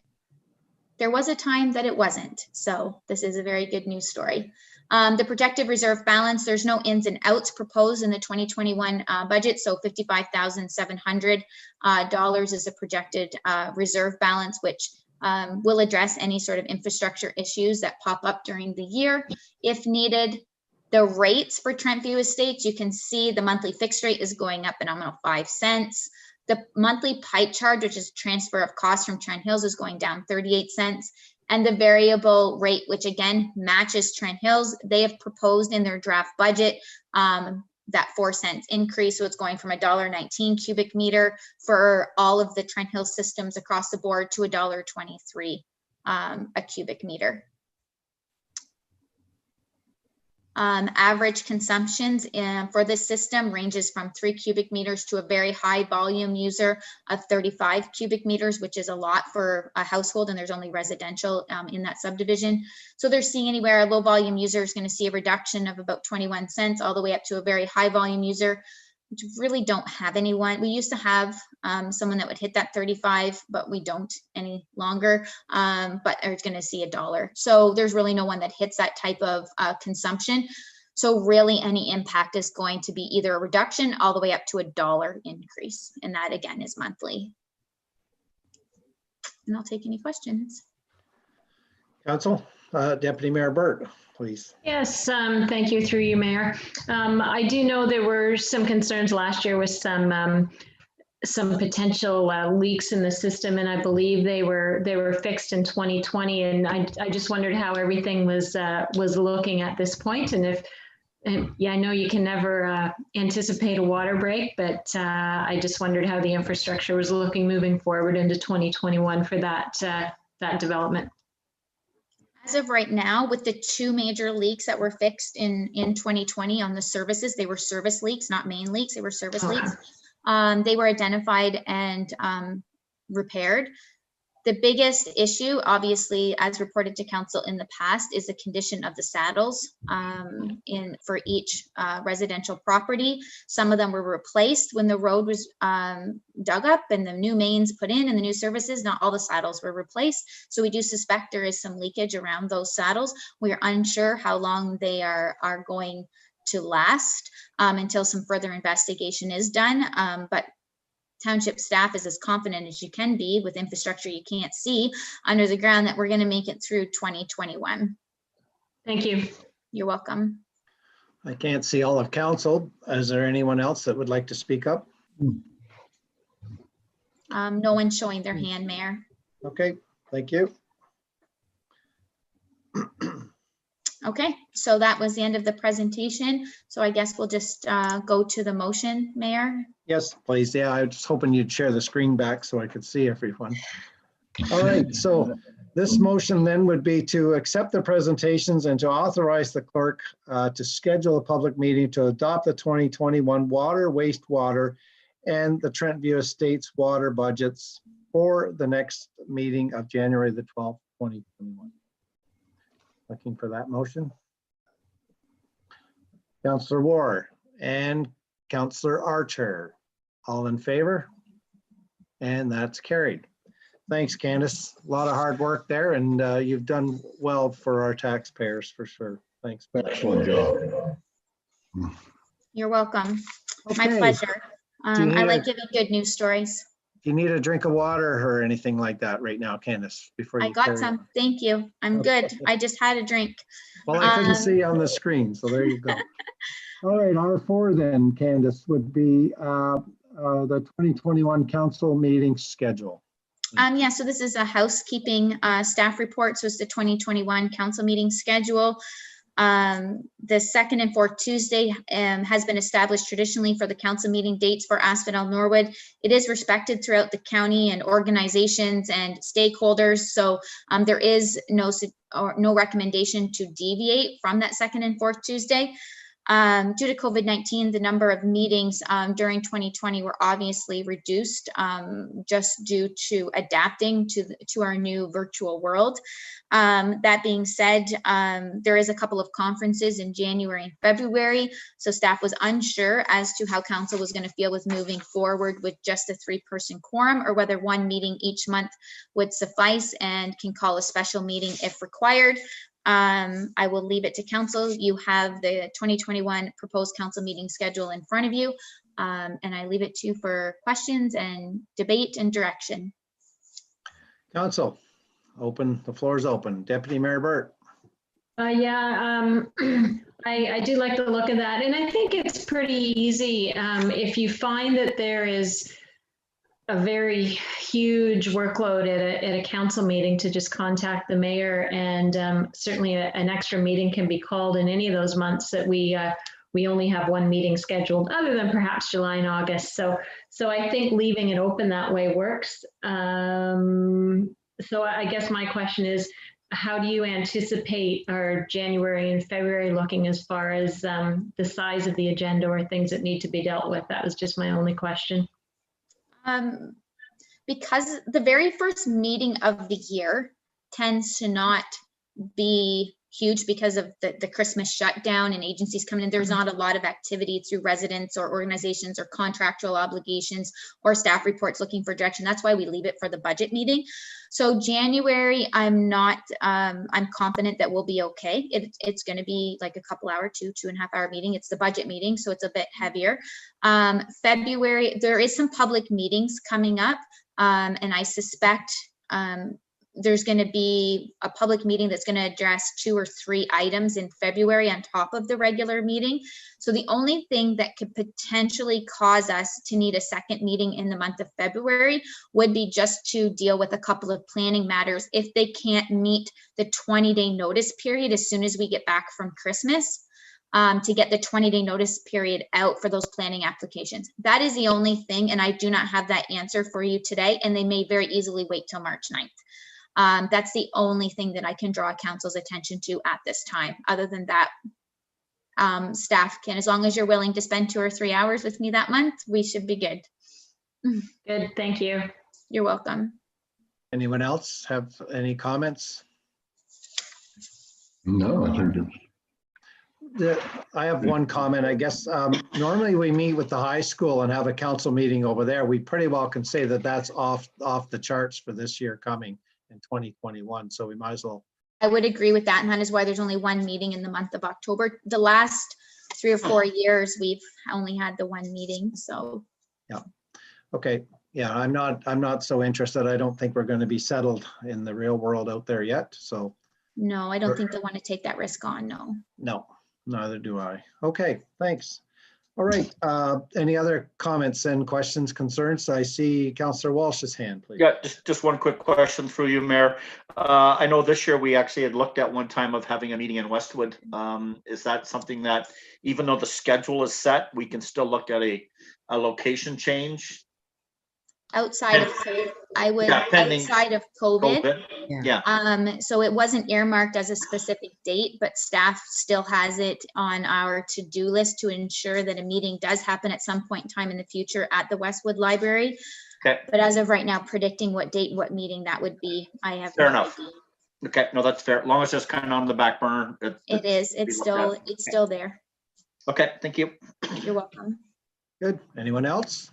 Yeah. All right. I'm looking for a motion then to receive and approve as presented. Okay, Councillor Walsh, Deputy Mayor Burt, all in favor? And that's carried unanimous. Thank you. Okay, R5 then, Candace, is the 2021 office closure dates, please. Yes, again, another housekeeping report that comes forward to council at the end of each year. This is proposing the office closure schedule shutdown for 2021. There is no proposed changes to the schedule, the same length of time off at Christmas as proposed for 2020, and the same statutory holidays and non-statutory dates proposed. Pretty straightforward, council. All right, any comments, concerns, questions? Seeing none, looking for a motion then to receive and approve. Councillor Ward, Councillor Archer, all in favor? And that one's carried unanimous. Thank you. R6, Candace, you've brought this up several times again. So this has got to do with our municipal insurance renewal for 2021. Yes, so the municipal insurance renewals, we've received the proposal from Marsh and McClellan Companies, which is previously known as JLT, Jardine Lloyd Thompson, same company, new name. You see the proposal, it is proposing an additional 17.94% increase, which equates to just shy of $27,000 for a total cost of municipal insurance for the entire township for 1 year at $177,000. Due to the current positioning and current status of a couple of or one in particular ongoing legal case, staff is not recommending now is the time to switch insurance companies.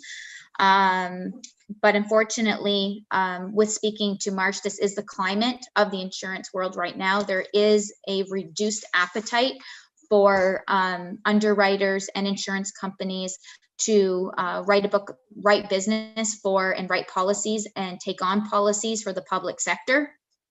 I do foresee, obviously, this is something that even pre-COVID municipalities across the province were not quiet about, and we're lobbying the province for them to step into and to try to do something to assist the public sectors with the rising insurance costs.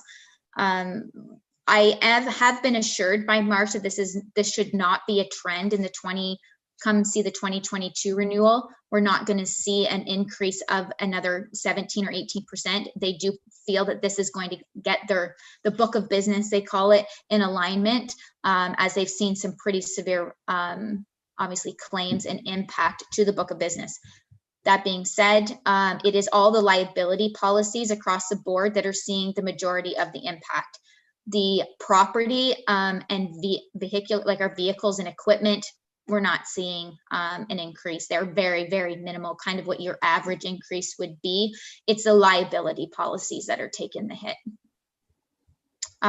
So hopefully next December, I'm delivering a much better news. Yeah, that was a great explanation. Thanks for that. Council, any comments, concerns, questions? Seeing none, then I'm looking for a motion. Then hopefully I get this right, to receive and accept, and then to deviate from our township's procurement policy to accept Marsh Canada Limit proposal as was suggested and explained from our CAO. Councillor Archer, Deputy Mayor Burt, all in favor? And that's carried unanimous hands. Thank you. R7 then, we're moving right along. Thank you. Candace, this is an award of an RFP 2020-03 line-by-line municipal budget review under municipal modernization program. Yes, thank you, Mayor. The municipal modernization program was released from the province to assist municipalities in looking for efficiencies through either budget reviews or service delivery reviews. Our local MPP was supporting each of the lower tiers in his riding to participate in this program. So Asphodel-Norwood moved forward and submitted an expression of interest, and this is awarding that scope of work to a consultant. It is a very short turnaround. They will be having the draft report to me by the end of February, presented to council in March. Strexer Harrop is who staff is recommending the RFP be awarded to. You see that 5 proposals were received. A scoring matrix was prepared in advance of receiving the proposals and was scored accordingly. And Strexer Harrop was got the highest score through that process, and is who staff is recommending to move forward. They have worked in the township on a couple of other projects, so there is an established relationship and understanding there as well. Yeah, thanks for that. Deputy Mayor Burt, please. Yes, thank you very much. I had forgotten about that proposal and that funding stream for that. So it was good to see that come back. It will be interesting to see, looking at certainly the budget lines that we have in front of us today. I don't think there's going to be a lot of red marks on there. So it will be interesting to see where this comes back. So I would just make a motion to approve that. Okay, you heard the motion, second it. Councillor War. With More a comment. discussion. Yep, more discussion, please. Just a comment through you, Mayor. When was the last time that a line-by-line review would have been done, or if ever? I'm unaware of one. That being said, there's different approaches to budgeting, and each municipality takes a different approach. Correct. And the reason that we are likely to see very little feedback that's going to make a significant impact in this project is because I budget line by line. Some municipalities look at it and say, okay, we want to see this tax rate. So we are going to then see just a 2% on our operating, 3% on the capital, boil all that down with assessment. Here's the tax rate. So I budget line by line.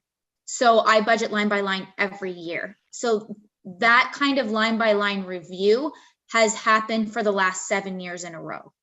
Okay. I can't speak to how the previous budget process was prior to becoming treasurer here, but I'm unaware of an outside consultant. I haven't seen any files or anything in the office stating that something like that has occurred.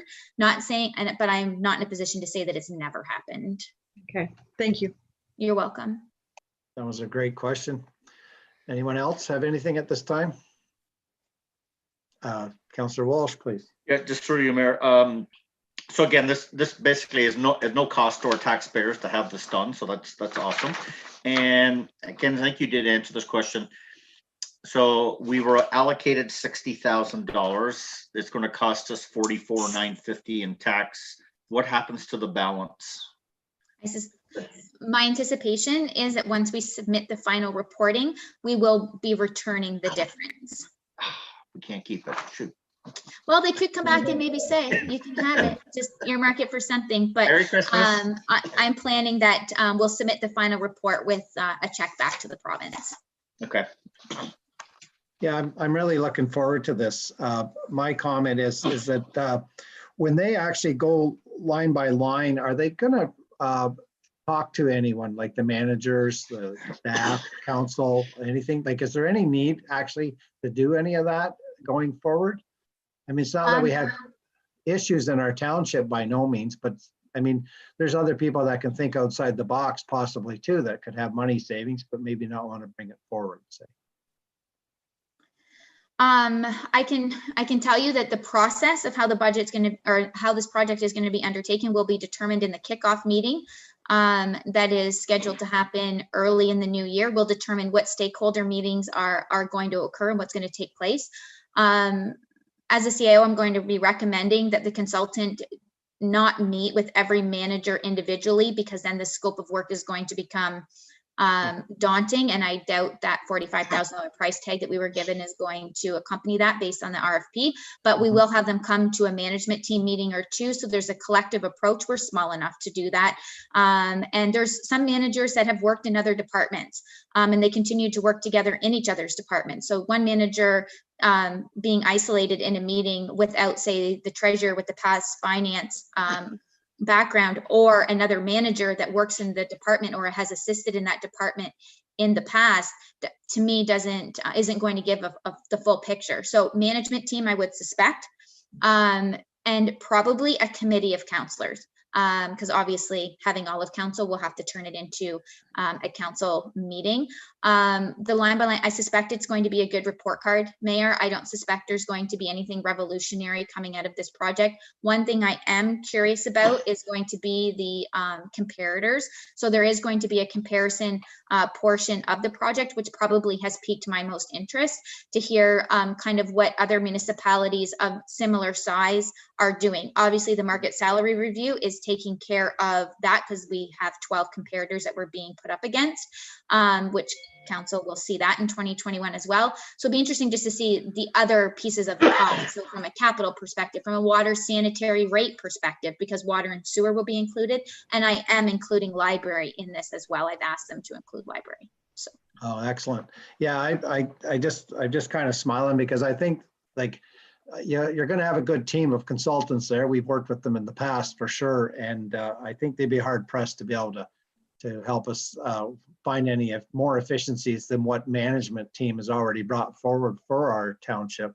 I mean, everybody's thought well and hard on their jobs, and they've cut costs where they needed to, and I'm really proud that we've done the best that we can, for sure. So it'll be interesting to see it with different eyes, though. It will be. Got to go in with an open mind, because I do suspect there'll be some things that are highlighted that'll be quick and easy changes and fixes.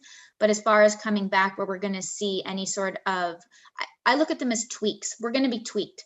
And, you know, I think that is a great thing. We get tweaked every audit. You know, every audit we get tweaked. And so this project is going to do that same thing. All of those things make us better. And so I'm going in open-minded, but I don't foresee any huge impacts to the budget come 2020. You know what I mean? Like any huge reduction or huge increases. No. Like I just don't see that, because we do a line by line budget every year. I know it inside out, upside down, and backwards. And I just don't see where there's huge impact there that we haven't already capitalized on. But the comparators to see where we are in line, as well as probably some policy recommendations. In our strategic plan, we've identified a couple of policies that need to be adopted, a reserve fund policy and a debenture policy. They were on the slate to get done in 2020, but were derailed with COVID. So will be adopted in 2021 before we start our new strategic plan. Those would be two policies that would be highlighted in a project like this very, very quickly. So things like that I foresee as recommendations as well. Great. Well, thanks. All right. Well, we have the motion on the floor from Deputy Mayor Burt and seconded by Councillor War. So I'm looking, show of hands, all in favor? And that's carried. Thank you. That was great discussion. We're on to R8 then, Candace. That would be our 2021 fees and charges bylaw then, please. Yes, so in order to ensure that we have the new fees and charges rate structure in place come January 1, we're proposing to amend the fees and charges bylaw in December this year, and we're going to be moving forward with that new schedule for coming years. Does council want me to go through all of this line by line? I see the shaking of heads no. Okay. So it was in the agenda, and we all read very well. Thank you. Okay, so I will highlight a couple of the main changes then and leave the rest to council to identify. The majority of them are obviously slight increases, just incremental cost of living increases per se to the majority of the rates. Changes of wording for the repeat violation against the burn bylaw or the fees and charges bylaw for the fire department. Just a change in wording, which came to light during 2020 when we had that lengthy burn ban in place due to the dry season. Double the initial fine has been changed to double the previous fine so that it is accumulative, so it compounds. So that is significant.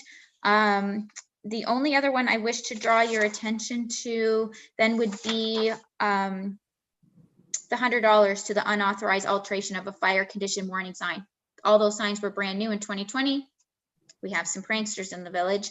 So they were moving those arrows around to appease them. So if and when the township catches someone, or if and when we become aware that it is someone, then we have the ability to invoke that fine if we deem necessary. The other major cost would be the plan of subdivision and condominium fee. It's been $10,000 for a number of years. As developments become more in depth, that covers staff time for those developments. So we're recommending an increase from 10,000 to 12,500. Right. I'll leave it with council for questions. Perfect. Anyone? Council? Deputy Mayor Burt, please. Not so much of a question, just the fee for the unauthorized alteration of the fire warning signs. I did notice one this summer when we were in that extremely dry spell and it had been moved, and it's just frustrating. And knowing that that arrow did not move on its own, because as you say, it was a brand new sign. And so it's good to see that in there. Not that you would likely catch the person doing it, but it's good to have it in there. And other than that, the increase of rates are nominal, and I don't have any questions. I have a comment on that sign. I just wondered if in some small letters or something like that, it said this could impact somebody's life, something like that, or lives matter, because this is a sign that warns. I mean, I don't know, something like that could be put there as a visual for somebody moving it. It might give them something to think about, possibly. Just a thought. All right, so no other comments or concerns or questions on that. Seeing no hands there, we're looking to receive and approve the fees and charges bylaw as presented, please. Councillor Walsh and Deputy Mayor Burt, all in favor? And that's carried. Good job on that one too, Candace. R9 then, Candace, would be reduce impaired driving everywhere, the ride grant agreement, please. Yes, just one quick procedural item, Mayor. If we could get the motion moved and seconded and have it on the floor before we move to discussion, that would be great. This next one, you mean? Just all the time, but just as a reminder, we've been able to do that for some of it, but we're just forgetting it. But we need to have the motion seconded before we go into discussion. We have to have it on the floor. No Please problem. and thanks. Thank you. Yep. Reduce impaired driving everywhere grant agreement. This is a standard agreement that comes forward every 2 years. This is something that the province continues to fund. It is a good news story. We are seeing, I believe, a slight increase in this grant, $13,000, and it is taking us into March 31st of 2022. This fully funds the RIDE program. By the way, they stay within the parameters of this grant. Okay, so then we're looking for the motion then to receive and to authorize the clerk to enter into this agreement to help reduce impaired driving everywhere grant. Councillor War, and seconded by Deputy Mayor Burt, and it's open for discussion. No discussion after all that. All right. You laid the groundwork. All in favor? All in favor, and that's carried. Thank you. All right, very good. Thank you. R10 then, Candace, would be the management action list. Yes, so we can say goodbye to 2020. Believe it or not, now that staff has the approved 2021 council meeting list, we will be assigning tomorrow during management team, assigning the 2021 list down at the bottom with meeting dates. So come January 12th meeting, you'll have more of an idea of when some of these are coming forward in the first quarter of the year. Really leave it with council. Perfect. Motion to accept the report. Councillor Walsh and Councillor Archer. Is there any discussion? Any comments? Nothing? I like the way we're doing this now. All in favor? That's carried unanimous with hands. Thank you. All right, Candace, you're almost off the hook. At least your name's not on the agenda on the next one here. Oh, I was gonna say, what do you mean almost? You've been talking about it. All right, correspondence for action then. C2, this one here is DM Wills and Associates, and it's regarding the BGS Homes proposed Tower Lands development. It was quite a detailed in our agenda. If you'd like to talk about it, Candace, a little bit, or give us some highlights. Just that council had deferred the correspondence received from this developer at our last council meeting to direct staff to reach out to the municipal engineer that has been dealing with the wellhead protection area. So we reached out, and they were obviously well aware of all of the studies that have been presented and prepared this summary for council in order for you to have some material and some recommendations and advice from the municipal engineer in order to move forward with a decision at today's meeting as to whether you're going to, I guess, deny or grant the request of the developer as per the correspondence received at the last meeting. All right, so if we're going to try to follow the same program that we're running, then I'm going to ask for a motion to either deny, or what was the other one that you said, deny or receive? What request? Like they would have Request? to, you would have to grant or deny the request. Right, okay. And just council, the request was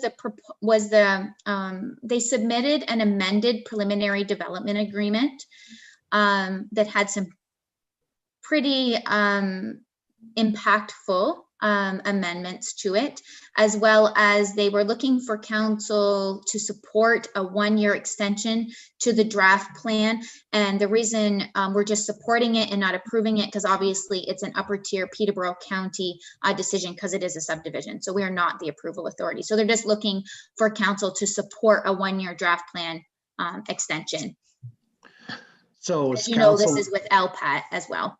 So. Yeah, is council, do you need the motion repeated? Okay, Deputy Mayor Burt, you may be able to help me out here on this one. That's okay. Through you, Mayor. I will make the motion, and then I'm sure this will open it up for discussion if we get a seconder.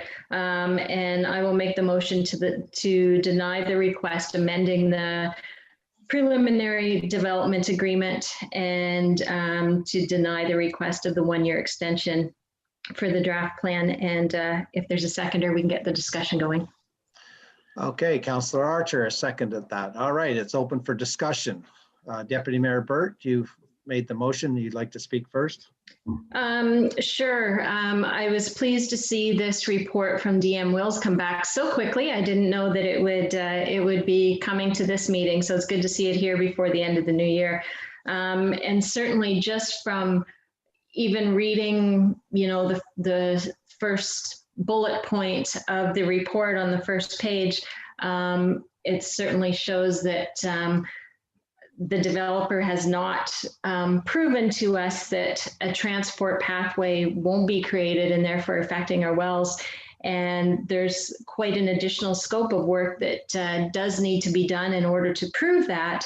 And not only does more work need to be done, but also the money needing to do that further studies is quite substantial. I believe in the report it's about 125,000. So not only would the money of security, I believe that it was asked for 50,000, they wanted it dropped to 30,000.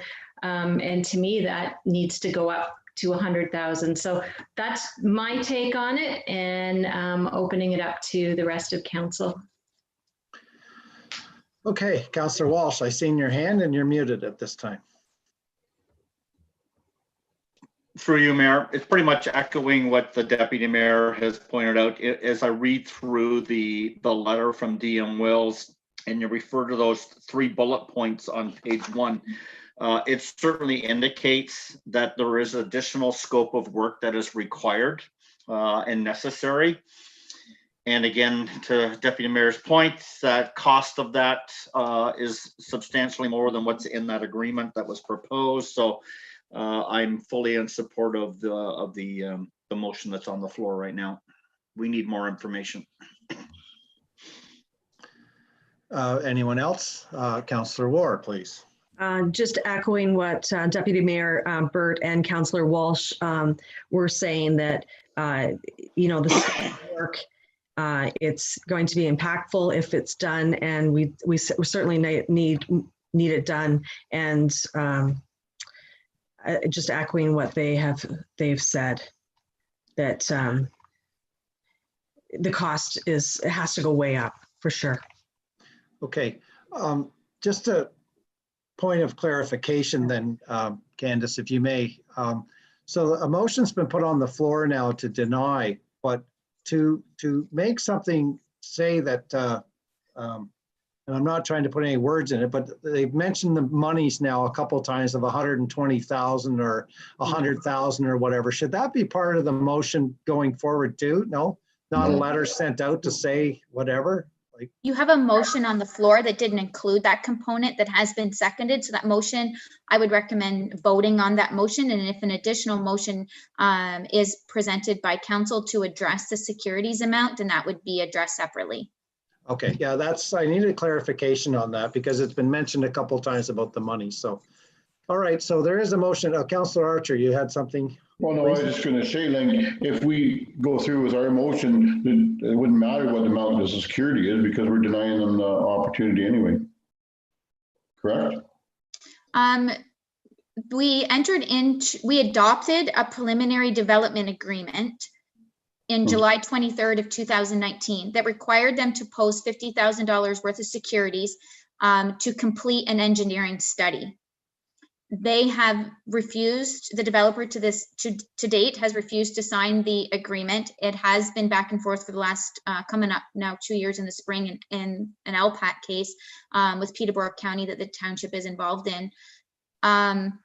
So what they're asking for is for us to amend that preliminary development agreement that we already approved, and for us to reduce that security to 30, as well as amend all of the wording and language in that surrounding whether the engineering was required or not. So essentially, we've already approved entering into an agreement. It was an agreement that our solicitor prepared back in July 23rd of 2019. So what council is doing in its first motion, based on what the deputy mayor has tabled, is they're refusing to grant them the reduction in securities, refusing to grant them a 1-year support extension, as well as not agreeing to enter into an amended preliminary development agreement based on what they've proposed. That being said, council has the ability to amend the preliminary development agreement that they entered into back on July 23rd, 2019, and increase the securities to that. So we would then, staff would bring back, you can pass the motion and you would direct staff, and I would have to go amend that agreement and then adopt a new, we would repeal the old bylaw from 2019 and adopt a new bylaw to enter into an amended agreement, which I don't have all of that prepared for today, and it wasn't in your agenda package. Yeah, thanks for that clarification there. So Deputy Mayor Burt, you had a comment? Yeah, just to clarify, so we could vote, we would have to vote on the motion that's on the table, or could I amend the motion now? You would have to vote to amend the motion. It's so you would better have off- to motion another, you would have to table another motion to gain support to amend the motion that was already seconded and on the table. So sometimes it's just easier to vote on the motion that's on the table and table another motion. Yeah. Okay. Yeah. Okay. Yeah, Clear it as just makes, mud. Yeah, so you would need to have a consensus of council to amend your motion. So we'd need to have another motion to amend. yeah. And It's that just- can be done now or after? Well, no, we can just do your motion now, and then you can table another motion after the fact. It's just easier and more open and transparent that way too. Okay, very well. Yeah, so there is He a wanted motion. to do a vote to motion to amend. There is a motion on the floor and it was duly seconded. So I'm going to ask, is it all in favor? Oh, quick question, Yes, Mayor. go ahead. Just ask for a recorded vote on this, please. Oh, that's a good idea. Thank you. Candace will search for that paperwork.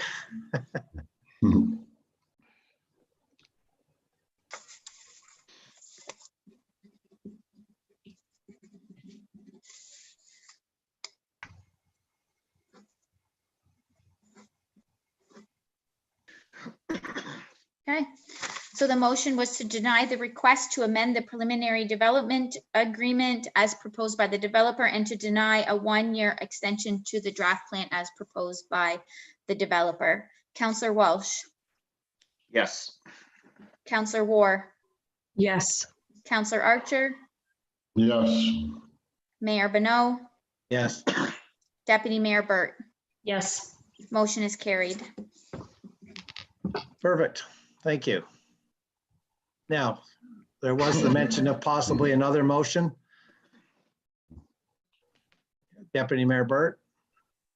I will table a motion that the security monies required increase from the original 50,000 up to 100,000 to secure the scope of work required in order to meet our demands or something like that. Does that sound good? Yeah. It does sound good. Yes, and you're Okay. going to direct staff to bring back an amended agreement detailing Yes. that with an amended, with a correlating bylaw. Sounds good. And I will request a recorded vote. Okay, is there a seconder? Councillor Archer, second that. Okay, any other discussion on that motion? Now, the only comment I have to make on this is that here in the township, we are open for business. We do want buildings to be built. We do want houses to come to Norwood and the village and the surrounding area, but we want to do this in a smart way and to protect the residents of our township as best that we can. So, And our water supply. okay, Candace, you want to, it's asking for a recorded vote? Yes, is council clear on the motion that's on the table? The Yes. nod of heads, yes, they are. Yeah, I think so. Okay, Deputy Mayor Burt, Yes. Councillor Walsh, Yes. Councillor War, Yes. Councillor Archer, Yes. Mayor Bonneau.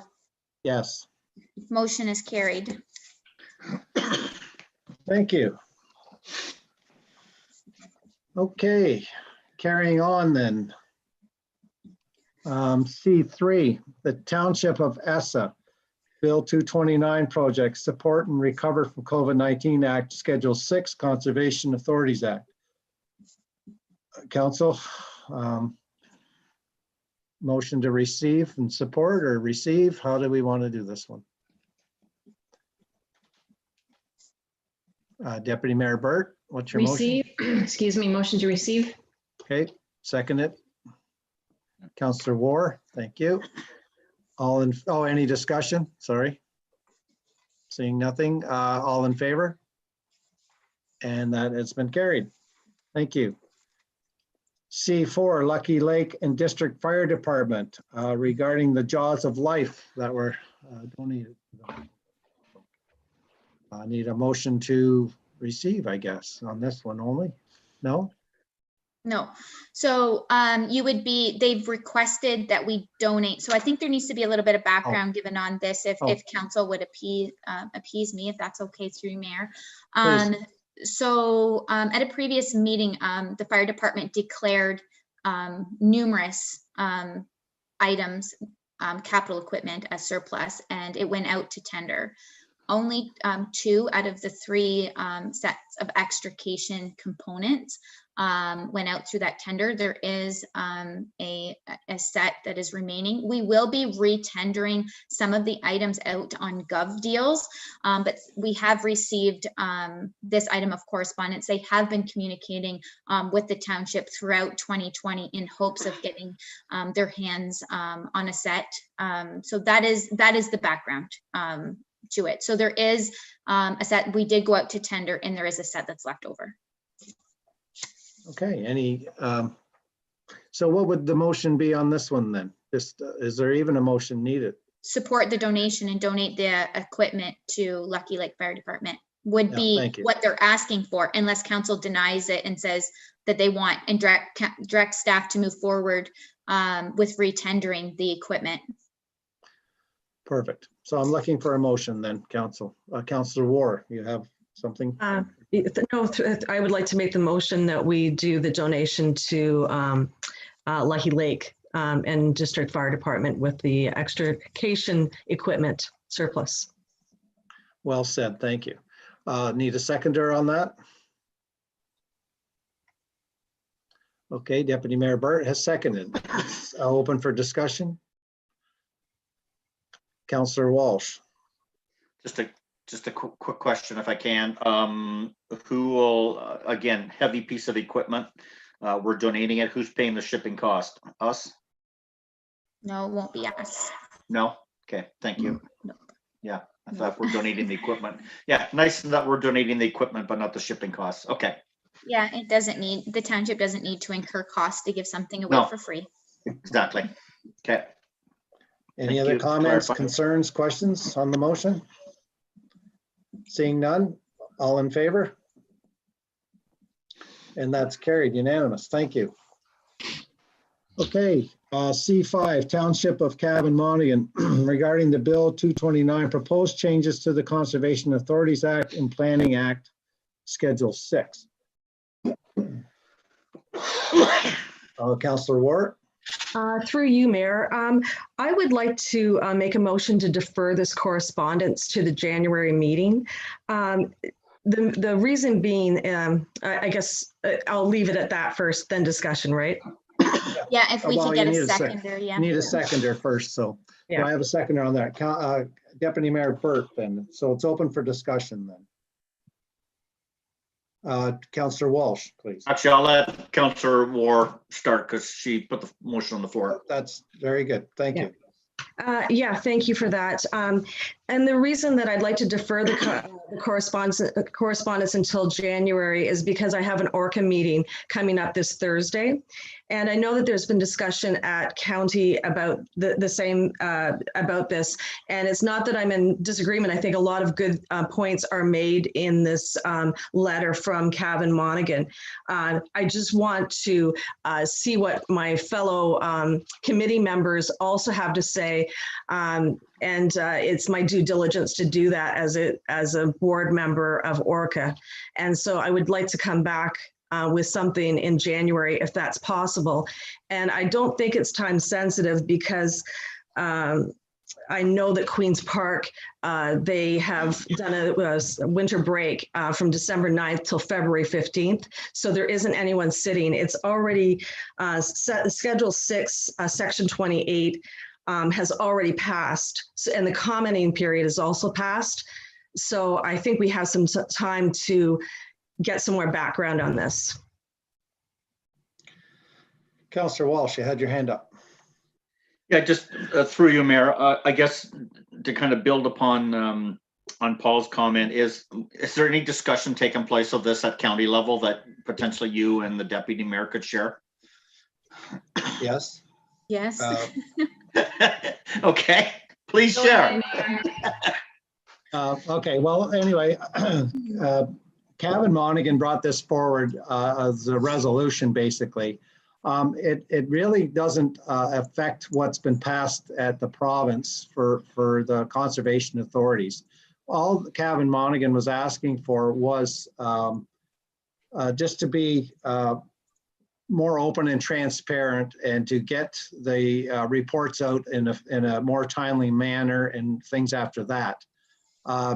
just for council's knowledge, Conservation Ontario actually has contacted Kevin Monaghan and helped endorse what they've put forward as far as the resolution's concerned, saying, good job, well done, we understand and we believe what you've put forward is good.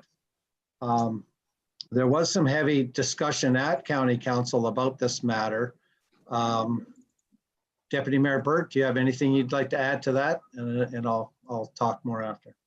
Sure, just at the county meeting, yeah, there was quite a bit of discussion. We did vote on it and to accept this, and it was defeated at county council by a pretty narrow margin.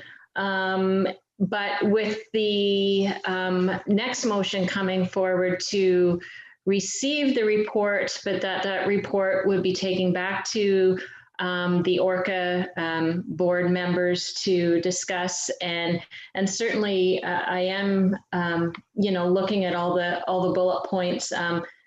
Certainly many of those points would be very advantageous for conservation authorities to have, and that's kind of where we're sitting at that at the county as well. So as far as the request to defer, I think that's fair, because I would like to see the report come back from ORCA to see where they stand on those, how many 9 bullet points. I'd like to see the responses on each of those points, to be honest. So thank you. Okay. Now, the other thing that I'm just going to say is we had a good,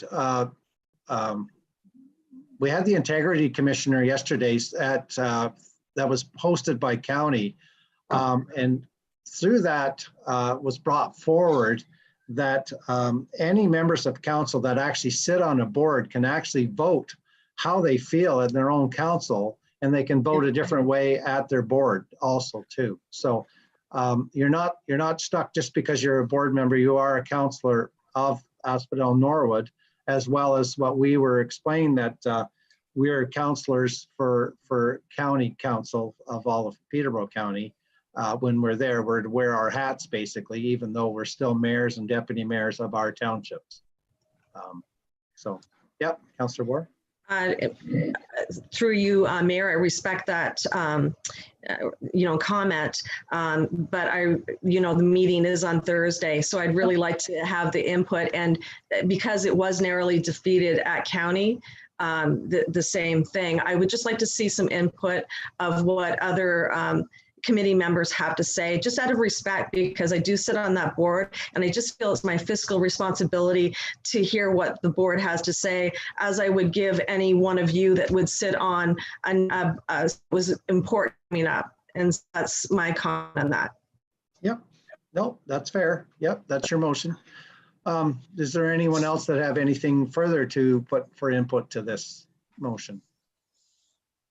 Seeing none, so then I'll ask for the vote then, please. So yours was a motion to defer then, Councillor Ward. Correct. Okay, show of hands, all unanimous, or how's that work? All in favor? All in favor, thank you. I always forget that word. I'm going to put on a sign. And those opposed? Okay, seeing none, it's carried. Thank you. So that report, then, Councillor Ward, as soon as you get the response back, you'll be able to get that to us, hopefully by our next meeting, and we'll get back to hear what they have to say. Yes, I will, Mayor, and if you would like, I could do a report before the meeting, or with my council liaison report for the next one, whichever anyone would prefer. Your choice. So, good with Okay. me. Okay, Thanks. thank you. Yeah. Okay, on to C6. Pete Lawless, LLF Lawyers LLP, regarding Norwood Park Phase 3. Who wants to talk about this one? Need a motion to Deputy Mayor Burt, please. Motion to support. Okay, looking for a seconder. Councillor Walsh. Open for discussion. No discussion needed. Oh, Deputy Mayor Burt. Yeah, I think this is a good news story, and it's interesting to see how quickly these homes are selling. And I think regardless of whether the extra permits come in 2020 or 2021, it is a good news story for this subdivision plan. Okay. Candace, I see your hand up. They're coming in 2020.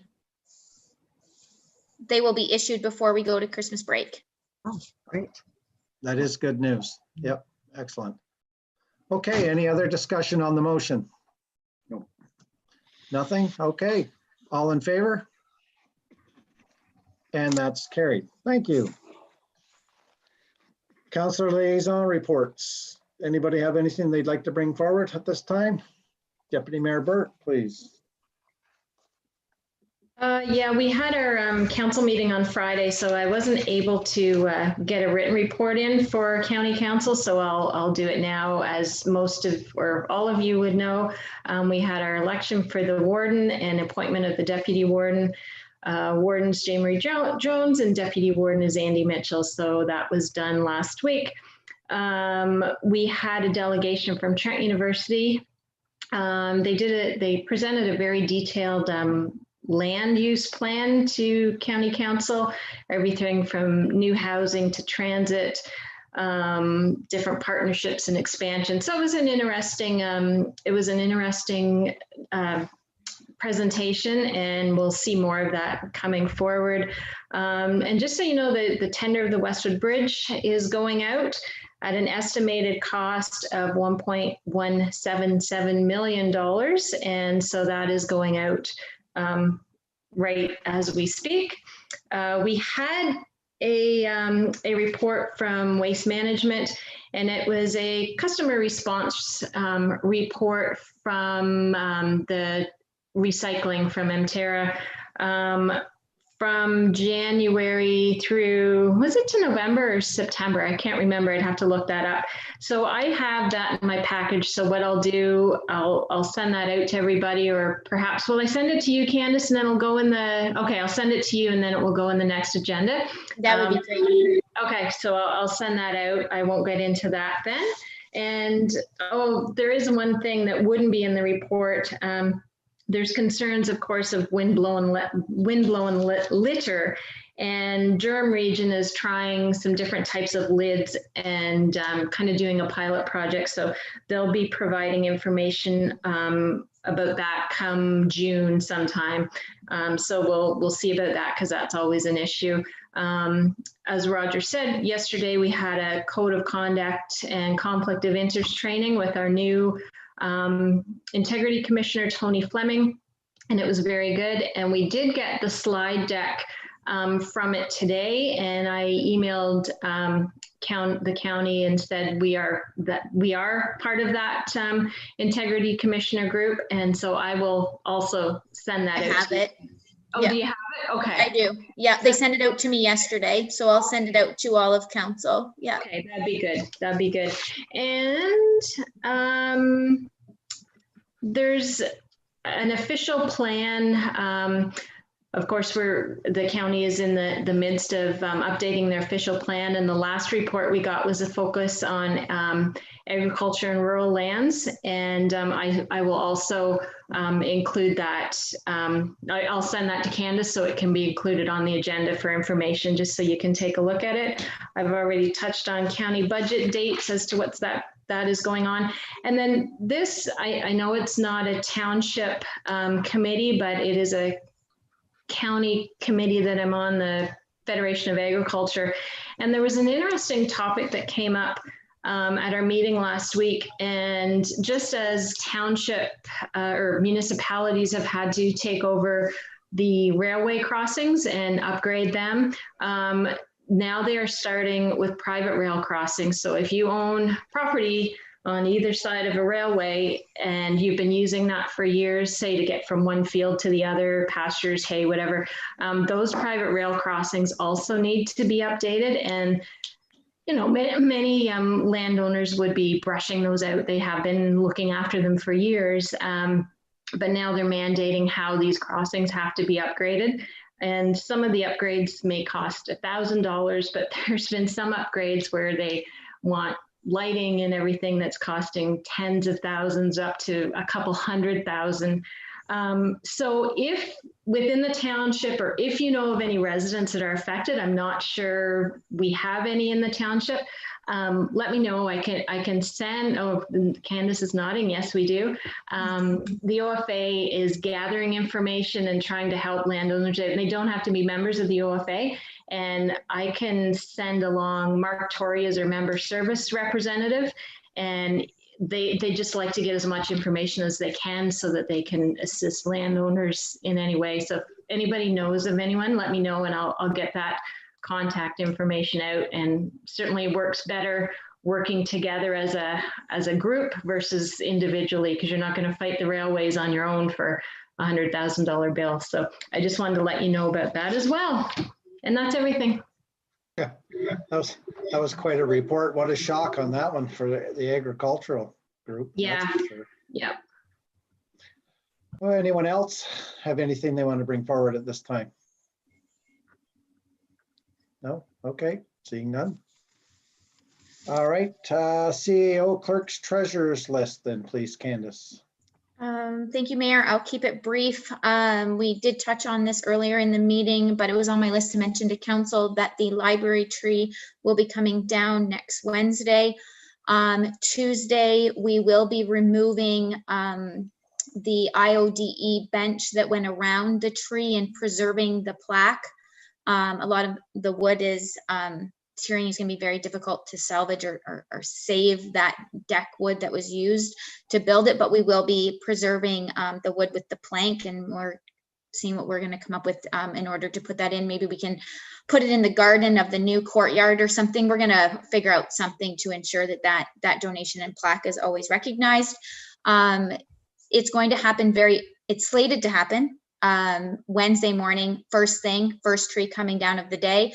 So Tuesday at the end of the day, those parking spots right out in front of the library are going to be barricaded off by Public Works, as well as the pedestrian traffic right outside on the sidewalk is going to be barricaded off as well, just so when they show up first thing Wednesday morning, they can get right to work and it'll be signed appropriately for safety. We just received word from the contractor because we asked for notice, and we just received that this afternoon.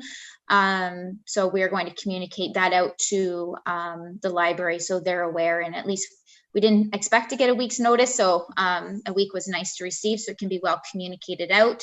And then council's aware if you receive any concerns from residents as to why those parking spots are blocked off, etc. The interim audit was completed in-house. The 2020 interim audit, no reports to council, went exceptionally well in person. It very pleased with the safety of all staff. It went very well. And we are looking, I have asked to move forward with the final audit as soon as they can slate us in. So I'm hoping if since you approved the council schedule, we have that month between February and March council meeting. So I'm hoping to slide the final audit week in there, where we would traditionally have a council meeting on that fourth Tuesday in February. That's what I'm hoping for. I'm waiting for the auditors to get back to me because they are obviously, due to COVID, their scheduling is still up in the air, but hoping to hear back from them. And I have requested to move forward again with an in-person audit. Again, that has not been confirmed. If we are not moving forward with an in-person audit due to obviously the pandemic as we continue, we've seen a record number of cases today. Who knows where we're going to be at the end of February, and it has to be done remotely. I have asked to have a block of 1 week still dedicated to the township, so that we still have the staff members on the auditor's team dedicated to us for that week. Township still dedicates that week, and it's going to be a lot of scanning and a lot of back and forth, but at least it's not going to see the delay that we experienced this year because we're still getting a week dedicated to us. It's not going to complete it. I can tell you a remote audit in 1 week isn't going to happen, but the bulk of it will be done, and it won't just linger for months. I really don't want to go through that again. So those requests have been put forward to Baker Tilly, well received, just no confirmation at this time to provide to council. There is a couple of funding streams. They just opened a new red funding. Were we successful with Norwood Library Courtyard? It's just opened a couple of days ago, and it's open till mid-February. All economic development initiatives. So to put that on council's radar, you'll see it on the action list. We'll be putting some recommendations together and figuring out exactly what it is we should be applying for. I don't know what project that's going to be yet, but stay tuned on that. And that's it for me. Okay, thanks, Candace.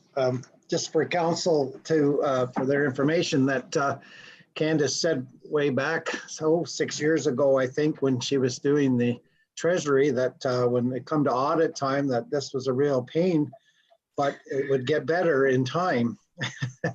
And I guess that time is now. So I mean, good job. Well done with staff on that one also. So thank you. Thank you. Though the other thing I want to ask you about that the red funding, is that through OMAFRA again? Is that how that works? Yeah. Yes. Okay. Yeah. Very good. And our contact is still Gabby. Is that the right word for that? No? No, Gabby was at PKED. Oh, sorry. Workforce Economic Development. And we do have a new OMAFRA rep again, but it's not Gabby, no.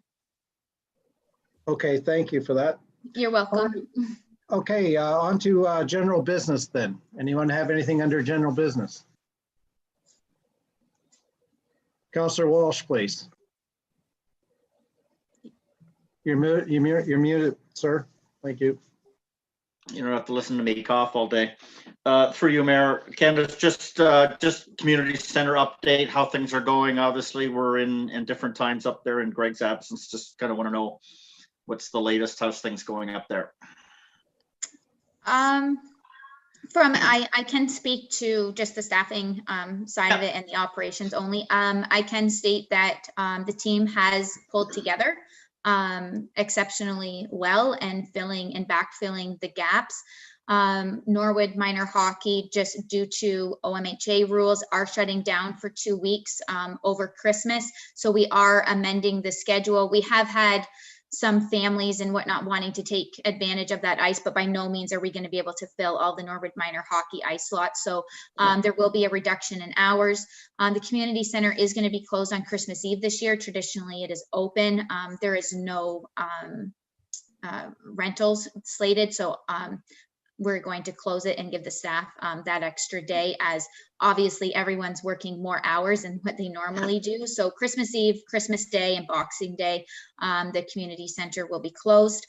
I have reached out and I have 3 irons in the fire in regards to an operator, to bring an operator in that's mostly trained and certified from a neighboring municipality, to bring them in to assist with just the remainder of the season, so then we can take a look at what our staffing situation is at the end of the season to fill a shift or two.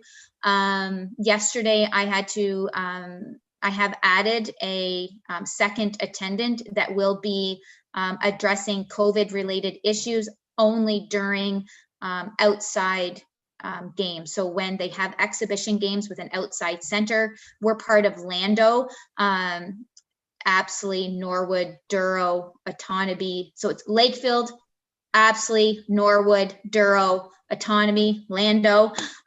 So those are the groups that we're playing with.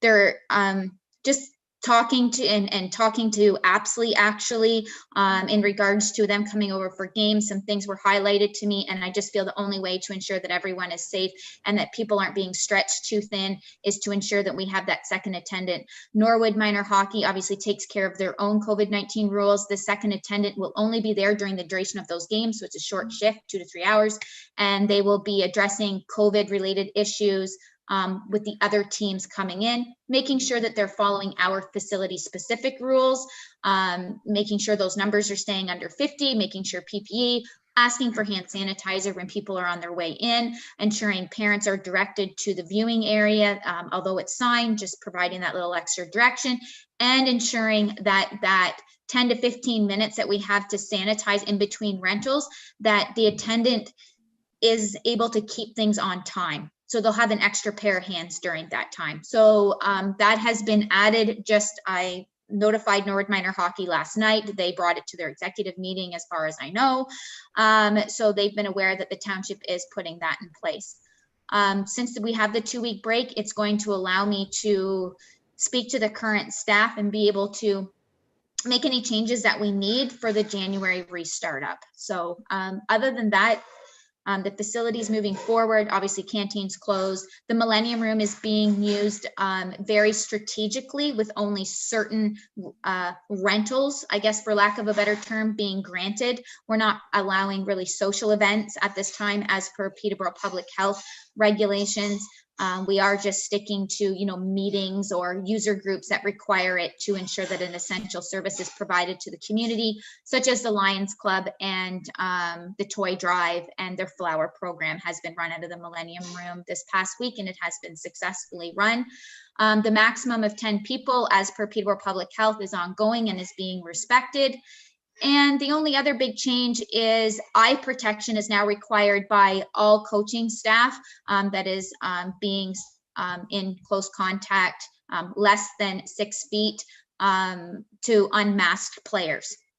Got into a bit of a conversation in regards to that with another team, as far as, well, we're not measuring out 6 feet, like it's not marked, and we were getting into semantics as far as who's standing 4 feet versus 7 feet. So speaking with Norwood Minor Hockey last night, I asked if we could just, if you're by the bench, can we just wear eye protection so that we're not getting into this, measuring tape scenario? And they were fully supportive of that based on my conversation with them.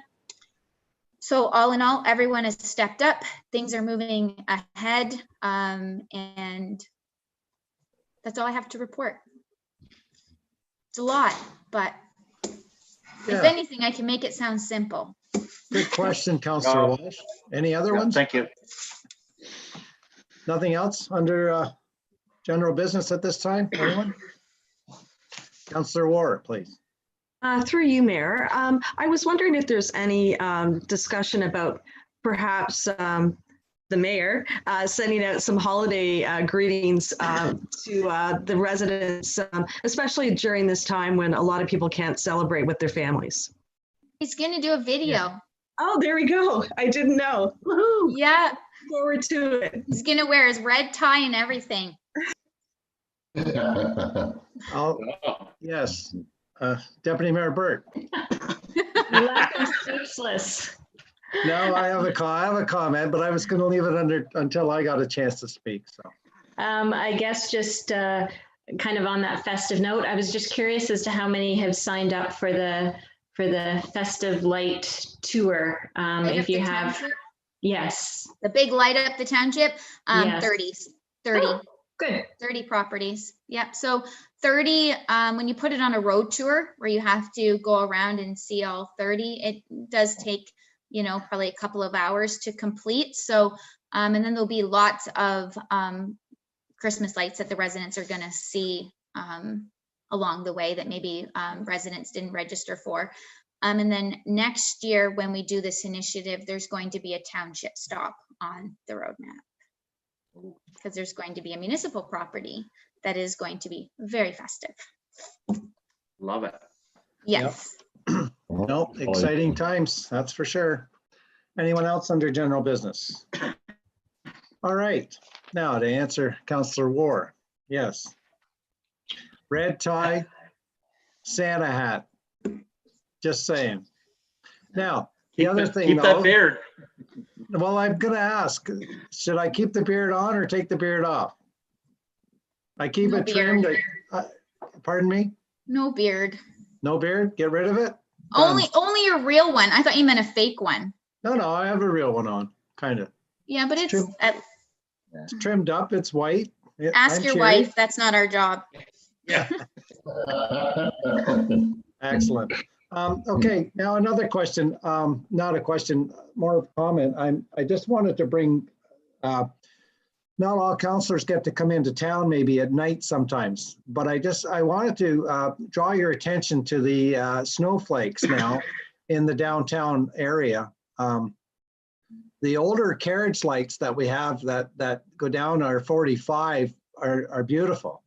But now they're enhanced with a snowflake that goes over top of them like a crown, and it's just it just blew me away when I went down my street here at the end of the street, right down in front of the town hall.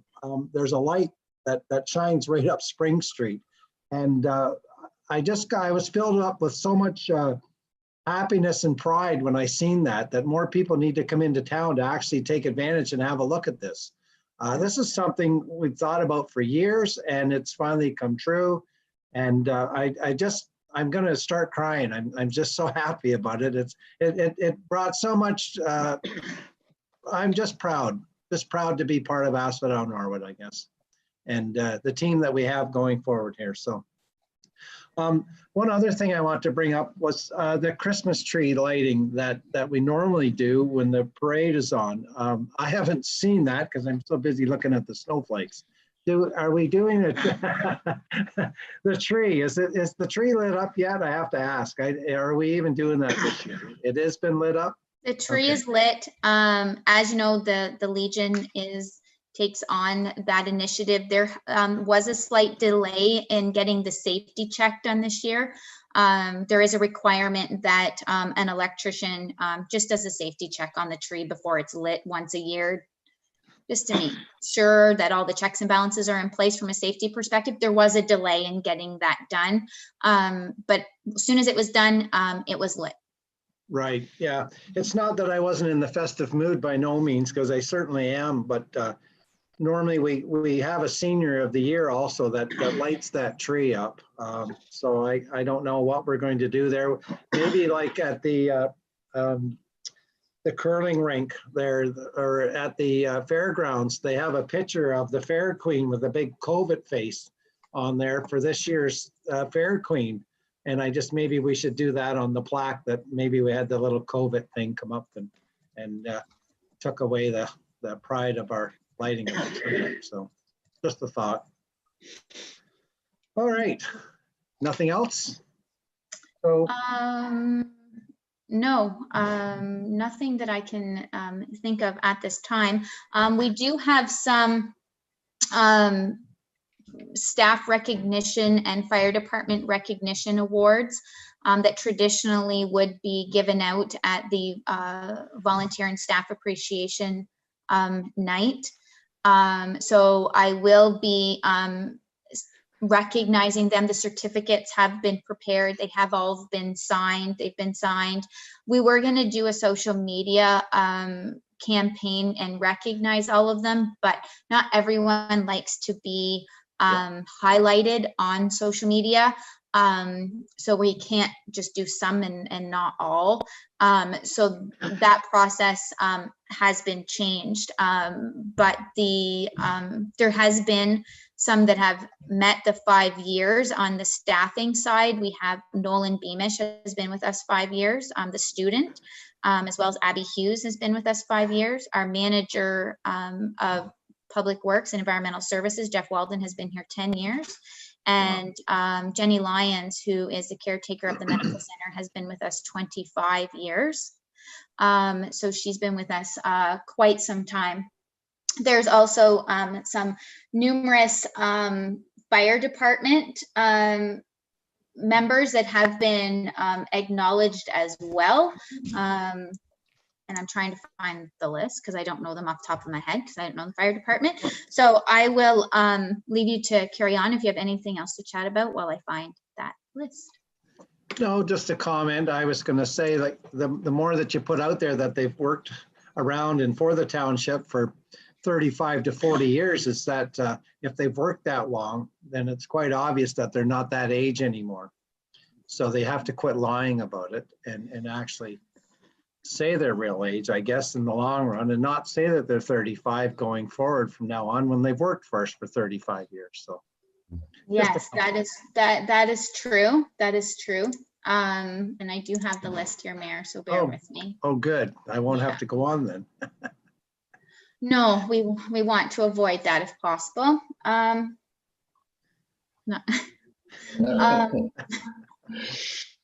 So we have firefighter Matt Hiltz is receiving 15 years. Firefighter Todd Payne is receiving 15 years as well. So that is, those are the two firefighters. And there's some that are coming up. It is, we have some that are well over 40 years of service that'll be coming up to be highlighted, hopefully in person in the future. So. Well, let's hope so. Yeah, so those are the municipal staff members and municipal firefighters that are going to be recognized this year for their dedication and hard work. And I know I personally can't speak about my staff because I'll get emotional, so I will leave it at that. You sound like me with the snowflakes. I know. Excellent. All right. So moving on then in the agenda, there's no notices of motion. No. No closed session. And the way I understand it is that we may have to make a change to our bylaws and change the number of our confirming bylaw going forward. Yes, so I'll just read through the bylaws and bear with me, Mayor, here for a moment. So bylaw 2020-61, being a bylaw to establish fees and charges to be collected by the corporation of the Township of Asphodel-Norwood effective January 1st, 2021. All right, so motion, please, by Councillor Walsh and Councillor Archer. All in favor? And that one's carried. Candace, thank you. Bylaw 2020-62, being a bylaw to authorize the execution of an agreement between Her Majesty the Queen and Right of Ontario and the Township of Asphodel-Norwood, be read a first, second, and third time, and numbered bylaw 2020-62. Motion by Councillor Archer, seconded by Deputy Mayor Burt. All in favor? And that's one carried, please. Thank you. Okay, so this is where we're going to see the slight change. Due to the public meeting, we have the zoning bylaw amendment that was adopted. It needed to be transferred over to the regular meeting, as we've seen multiple times in the past, to adopt the zoning bylaw amendment. Yes. So this bylaw will be 2020-63, which bumps the confirming bylaw to bylaw 2020-64. So bylaw 2020-63, being a bylaw to amend bylaw number 2009-08 as amended, being a bylaw to regulate the use of land and the use and erection of buildings and structures within the Township of Asphodel-Norwood, be read a first, second, and third time, and numbered bylaw 2020-63. And that is from the public meeting earlier. Perfect, thank you. You're Motion welcome. by Councillor Ward and Councillor Walsh. All in favor? And that one's carried. Thank you. And the confirming bylaw then. Yes, so Please. it will be renumbered to bylaw 2020-64, being a bylaw to confirm the proceedings of the regular meeting of the Council of the Township of Asphodel-Norwood held on December 15th, 2020, be read a first, second, and third time, and numbered bylaw 2020-64. Thank you, Candace. Deputy Mayor Burt and Councillor Archer. All in favor? That's carried. So you see the future meeting schedules on your agenda ahead of you. And now I'm looking for a motion then to adjourn at 6:16 this evening. Motion by Deputy Mayor Burt, seconded by Councillor Ward. All in favor? And that one's carried. And I just want to wish everyone safe and happy holiday and a very Merry Christmas. Same to you. Thank you, everyone. Yeah. Take care, everyone. Be safe. Thank you.